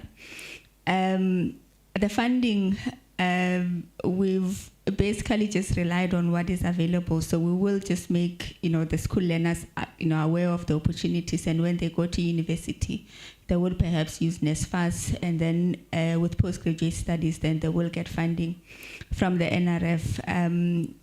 But it will be great that there be a program that focuses on this area where we've got projects, for example, now through the South African Research Infrastructure Roadmap. So there is a roadmap that's being implemented by the department that's represented here, where we are putting infrastructure on land, infrastructure in the oceans that is available for students to use. So that is also linked to some support for postgraduate students. However, we are not giving any support for undergraduate students. There it's really just an issue of awareness, but I'm glad we are here. I don't know, Imran, if you want to expand regarding what maybe the department can do. Thanks, Mary Jane. I mean, just the comment to make. I mean, NAS is a very good program, but it may not necessarily be replicable in all areas. Partly why NAS was set up was we were building our own timber. We had about 5 PhDs at the time in astronomy. We knew we were going to get the SK, etc., and we needed that intervention. It doesn't mean that we have to replicate NASP in other areas. And so what we're doing now together with the NRF is to look at priority area by priority area and to look at how to design it. For example, there was no CETA for astronomy, so we had to step in. And I'm glad that Tita is here, because we may have the discussion then about creating a program, mobilizing the CETA funding for a similar program like NASP, but focus on the ocean sciences as an example. In just energy transition, we'll do the same. So all of these are not something, Gilbert is here, we will take back the suggestion, and what we want him to do is to do, sector by sector, better understand where exactly we are, where is it that we need to grow, because funding is limited and we need to target the funding most effectively. So it's not to kind of ignore it, but to create those opportunities in a different way. Thanks. Thank you very much. Still on number 1. Tando, you can come forth. Thank you, thank you. Thank you very much for your question. I think it's a valid one. I think when you were speaking and asking me, I thought about myself. I didn't introduce myself properly. I'm a scientist by training, and now I'm in business development.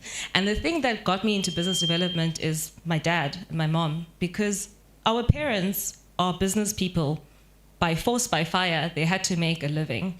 And I think they have been my biggest mentors in entrepreneurship, even within myself. And so I think that's why my encouragement is the solutions are within your community and within yourself. And understanding what those gaps are going to come from you. We are there to make that vision become a reality. I forgot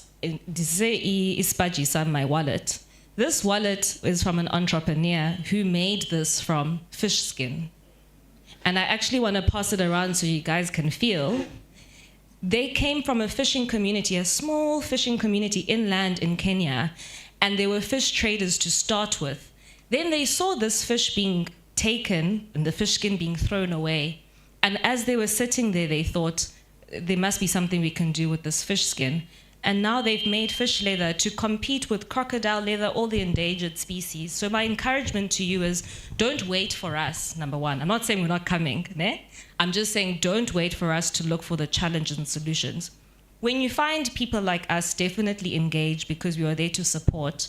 For example, on my second last slide, there was an opportunity for a hackathon. A hackathon is someone will propose a challenge. Let's say the challenge is we have so much fish skin waste, it's landing up in our landfills. Nina, as hackers, as people who have the brains, what will you do? What kind of solution or business will you bring out of it? So the call for the hackathon is out. We were going to be hosting that hackathon from the 17th to the 19th of October in Cape Town. But it's not to say that it's not accessible should someone want to enter and make their way down. We've done it before. We've looked into the budget to come and support people to come down from inland. And so opportunities like that is an example. The third thing that we do, which is more aligned with people who already have established businesses, like our communities, we have a team, not my team, another team in the company. We're working actually with some co-ops, fishing co-ops, Port St. John's. Singapi? Yeah, dumb. Port St. John's, who are looking at lobster hatcheries. Again, they don't want to scale. They don't want to take over the African market, but they want to remain sustainable to be able to export their lobster in South Africa and abroad. So definitely my encouragement is that you look within, because the solutions are really, really there. Once you have an idea of the solution, look out for people like us. I'm really happy to chat. Our mandate is also to increase our footprint here in South Africa. And then the last is opportunities like the hackathon. Okay? We're not the only ones who host it. There are other opportunities to start that thinking of business-minded. Thank you. Thank you. Thank you. Khulume kahle ke Thando, sisempumalanga akuzinyoka. I-challenge nje naleyo. Izoba khona isolution ukuthi siyibulala mase senze njani ngeyikina. There's so much, I'm telling you. Number 2, number 2, Dr. Rapo.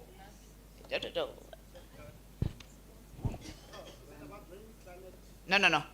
The other one is the ocean influence on rainfall and temperature. Was that yours? Okay, so hopefully I managed to capture everything. The first question about the support, what are we doing to support the agricultural sector? So there are a number of products and services that are already available. So it's just making those accessible to different communities. For example, I did highlight the seasonal forecast that the South African Weather Service produces, and also understanding how to use the warning and alerts in making decisions. It's quite important. In addition to that, you have other institutions such as, before I go outside of weather service, we do have a unit, acrometeorology unit, that deals with agricultural sector, and they do stakeholder engagements. They look at the climate suitability of different products, and they make that information available to different communities. And also in South Africa, as part of the Agricultural Research Council, they have a unit that deals with climate, weather, and agriculture, and they have what we call drought warning system, early warning system. So it's making sure that people have access to those early warning systems. The second one was regarding climate change questions, anthropogenic versus natural causes. So it's both. So you do have your anthropogenic, which is your human-induced changes, so which would emanate from things like your transport, the agriculture as well, and different sectors.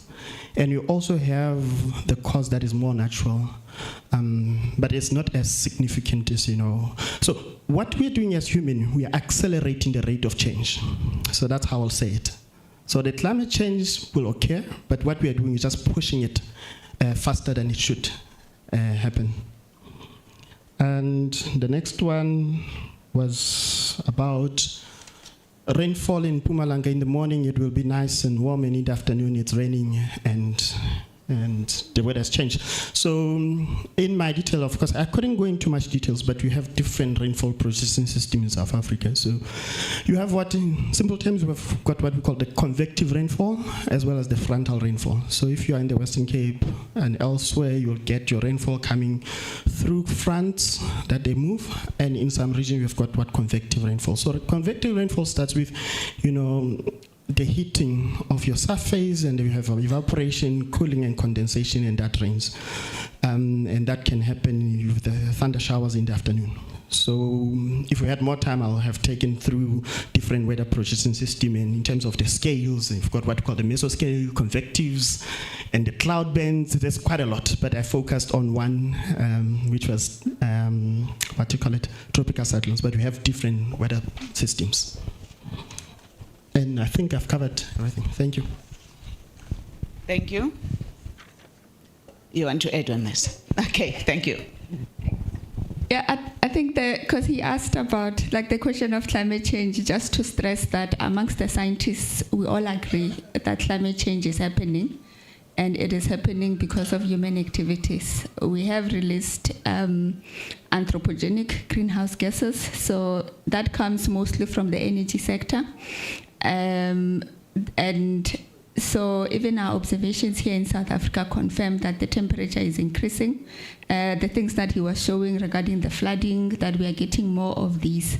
So what comes up, maybe it could just be people that are skeptics, that get some media coverage for one or other reason, but amongst the scientists, our data indicates, so it's scientific. We've seen it with different data sets that come from different places. Climate change is happening, and we are experiencing it here in South Africa. Yeah. Thank you. Gilbert, come and take your question. Thank you, DM. I think let me first start to add into the first question about NASP. We do actually have a program. I also used to run NASP in my early life.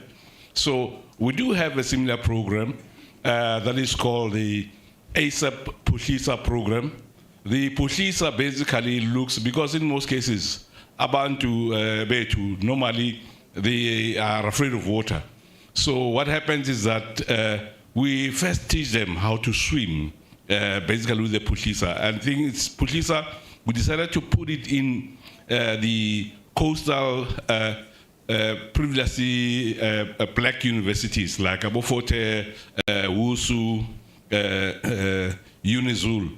So where basically we take people there and then basically teach them the skill from, because they come from different places, from Mpumalanga, from Limpopo. That's why you see a lot of scientists, big scientists here, coming from inland provinces. It's not that they're not there.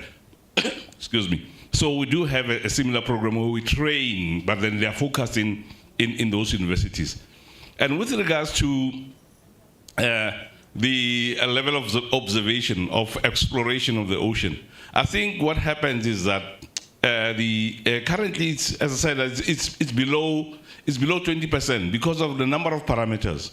Currently, about 4 years ago, only 5% of the ocean floor was mapped. Currently, we're sitting at 26%. But then on top of that, what happens is that because doing science in the ocean, it requires a lot of commitment. It's very expensive. You require a lot of ship time. So because you cannot just sit there. But then we have, as South Africa, I think it was Mary Jane who indicated earlier on that the programs called from the South African Research Infrastructure Roadmap. I think outside you can see there is a SAPRI. There's also, she's wearing a jacket written SMACRI. Those are part 2 of the programs that we're trying in South Africa to ensure that we first, Bati, charity begins at home. So first, let's observe our coast. Let's increase. We are increasing exploration of our coasts through SMACRI program, where we put infrastructure, research infrastructure, and to ensure that we increase capacity, we know more about our ocean. I think at the beginning of Operation Pakisa Oceans Economy, there were areas that were not necessarily explored, and then we wanted to say, okay, we want to develop the oceans economy. Again, this program, the African Silicon Ecosystem Program, which is sitting at SAEP under the NRF, started then increasing research grants, research focus into exploring our coast, so that ultimately when we say we're protecting, what are we protecting? We get at more information. So coming out of that, a lot of data and information came out from those explorations that led to the declaration of marine protected areas. So it was easy to declare a marine protected area based on the exploration that occurred after that intensive research exploration. So we gradually getting there. As South Africa, we felt like, okay, fine, as a country, we need to invest a lot more to ensure that we are developing quite a lot of instruments. We are acquiring instruments, we are acquiring research vessels, coastal vessels. I think within SMACRI, we've acquired a lot of coastal vessels that assist us to ensure that we increase, we contribute, because the rest of the world, they're doing their stuff, but then ultimately, we don't want people coming from Norway with the big ships and doing their exploration in our country, in our shores, but then we have not done anything. So hence, ultimately, we're now getting there. Because, as I said, 5 years, about 4 to 5 years ago, it was 5%. And since then, South Africa has contributed immensely in the mapping of the ocean, of the seafloor. So South Africa is one of the few countries that has contributed data into that. So ultimately, with more infrastructure being put, with more efforts, with more capacity, with more people trained, because we need experts. With more people trained, it will push us to go to that space. Thank you. Thank you. Do you still want to add, Doc? You are covered. Thank you. Bantu bakithi, niyabona ukuthi we go all out sibe nama outreach anje ngalawa. Si encourage abantwana bethu ukuthi bawathathe ama STEM subjects. Kodwa ukuzohlala sixhumane kanje nemphakathi nezikole nabo abantwana, kodwa kumnandi ukuxhumana nabantu abadala kanje kuqala. Ngoba inina esenizophuma niye emphakathini niyokhuluma nanabantwana benu. Inina esenizophuma nibe ama-ambassadors e-Department of Science, Technology and Innovation. Niyothi impilo ikhona laphana, mningi umsebenzi kufanele niwenze. I-future is there. Uma sithi let's go back to schools, siyo emphasize ukuthi izikole zethu ayibathatha abantwana benze lama subjects or science or mathematics. Kodwa nawe mzali, nawe leader, nawe msebenzi from wherever you are, usukhuluma from a very informed position. Uyazi ukuthi umyala umntwana wakho uthi yini le enkulu ekufanele ayenze. Sesidlulile ikhathini la kwakunembuzo esithi hey phela abazali bethu sakhula kushiwo njalo thina.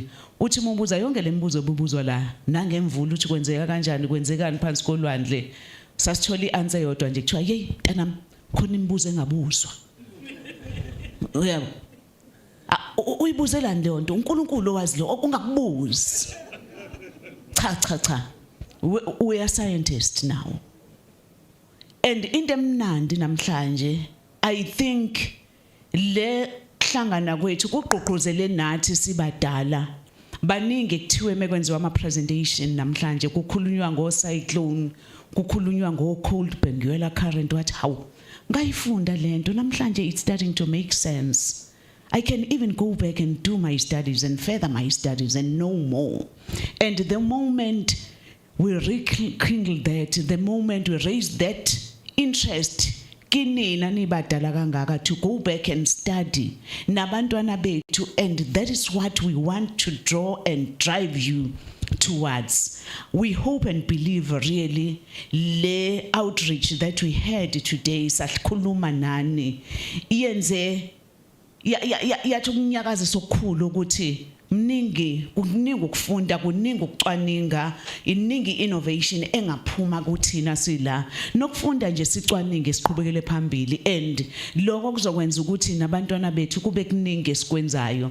From the little corner where we are, there is a lot of changes that we can get, and we can draw and move our country towards the better.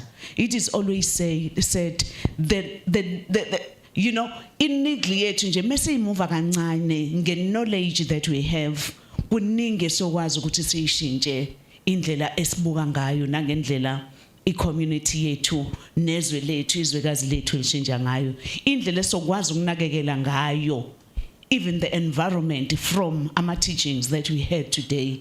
Izokwazi ukuthi lethu ushintsho olukhulu. Thank you very much to all the presenters that we had today, and thank you very much to you all the participants. And as I'm saying, really, we've got all of us, all of you here, you'll be the ambassadors of science, technology, and innovation, and we are going to be meeting. And as we have said, the doors, we department are ever open with all the agencies that are here.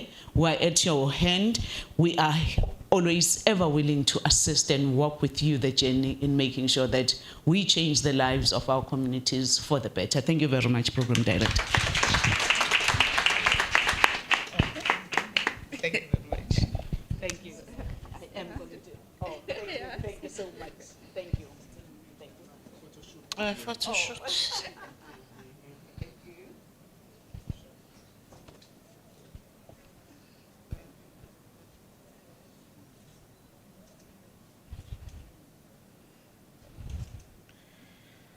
Okay, siyabonga DM, sesifike ekugcineni kohlelo lwethu.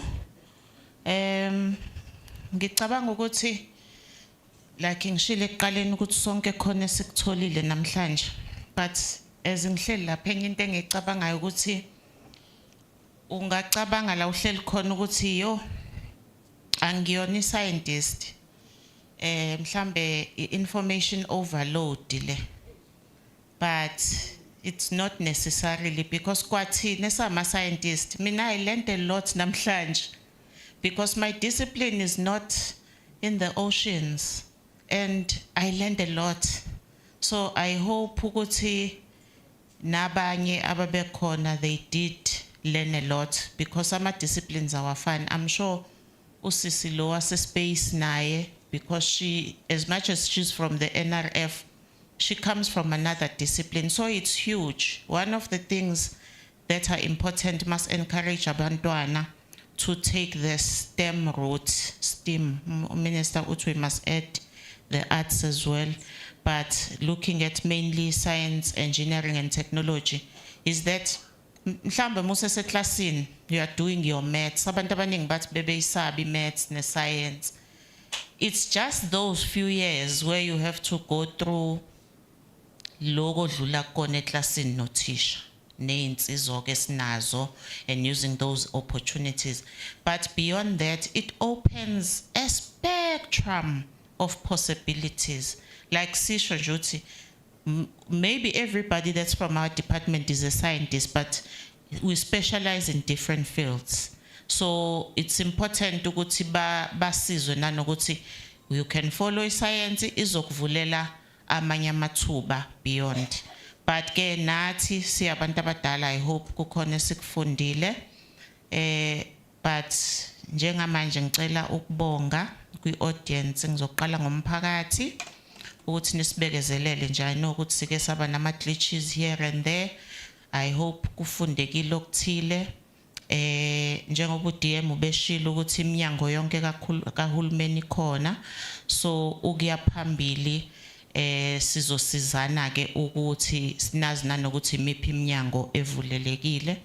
Cela ukubuya ngibonge uMinister in his absence ukuthi abe khona sinikeze ispeech. Ngibonge uDM, sibonge bonke abahlonishwa baka provincial nakaba masipala bebekhona nokuhlala nje usuku lonke nathi nikusikhathi senu, ngoba ngempela ukuba la does take something else from la bekumele ube khona, but nikhona. Sike sahlala nange lunch sa discussa ama programs afana no Science Week, siwenza kuma different provinces la kumenywa khona ingane. So uMinister wa decide ukuthi akube i-Science Month manje, so we're working on that where it's just the theme ye science. So siyashintshanisa ngama province. This year sise Gauteng, last year we were in Bloem. The year before that we were in KZN, so sizoza nala. So maselifikile lolo thuba nalezo ikole siya encourage ukuthi ikole zenu zize nakhona izo participate. Sibonga all the presenters, bonke abantu that were here to take questions, to present, going through the preparation. Thank you to the organizing team. Thank you to Dr. Bupape and her team. Thank you, Imran. Thank you to all the DTGs and everyone else that I haven't mentioned. I hope ang skipanga muntu ne team yase comms, ne team yase ministry. It takes a lot to coordinate this as well as the team yase ICR. Siyabonga kakhulu. We hope ukuthi nibuyele kahle emakhaya, nibe safe till we meet again. Our meeting is now adjourned. Thank you very much.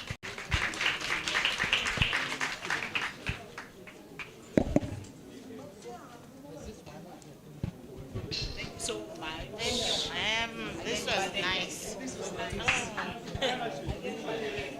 Oh yes, all right.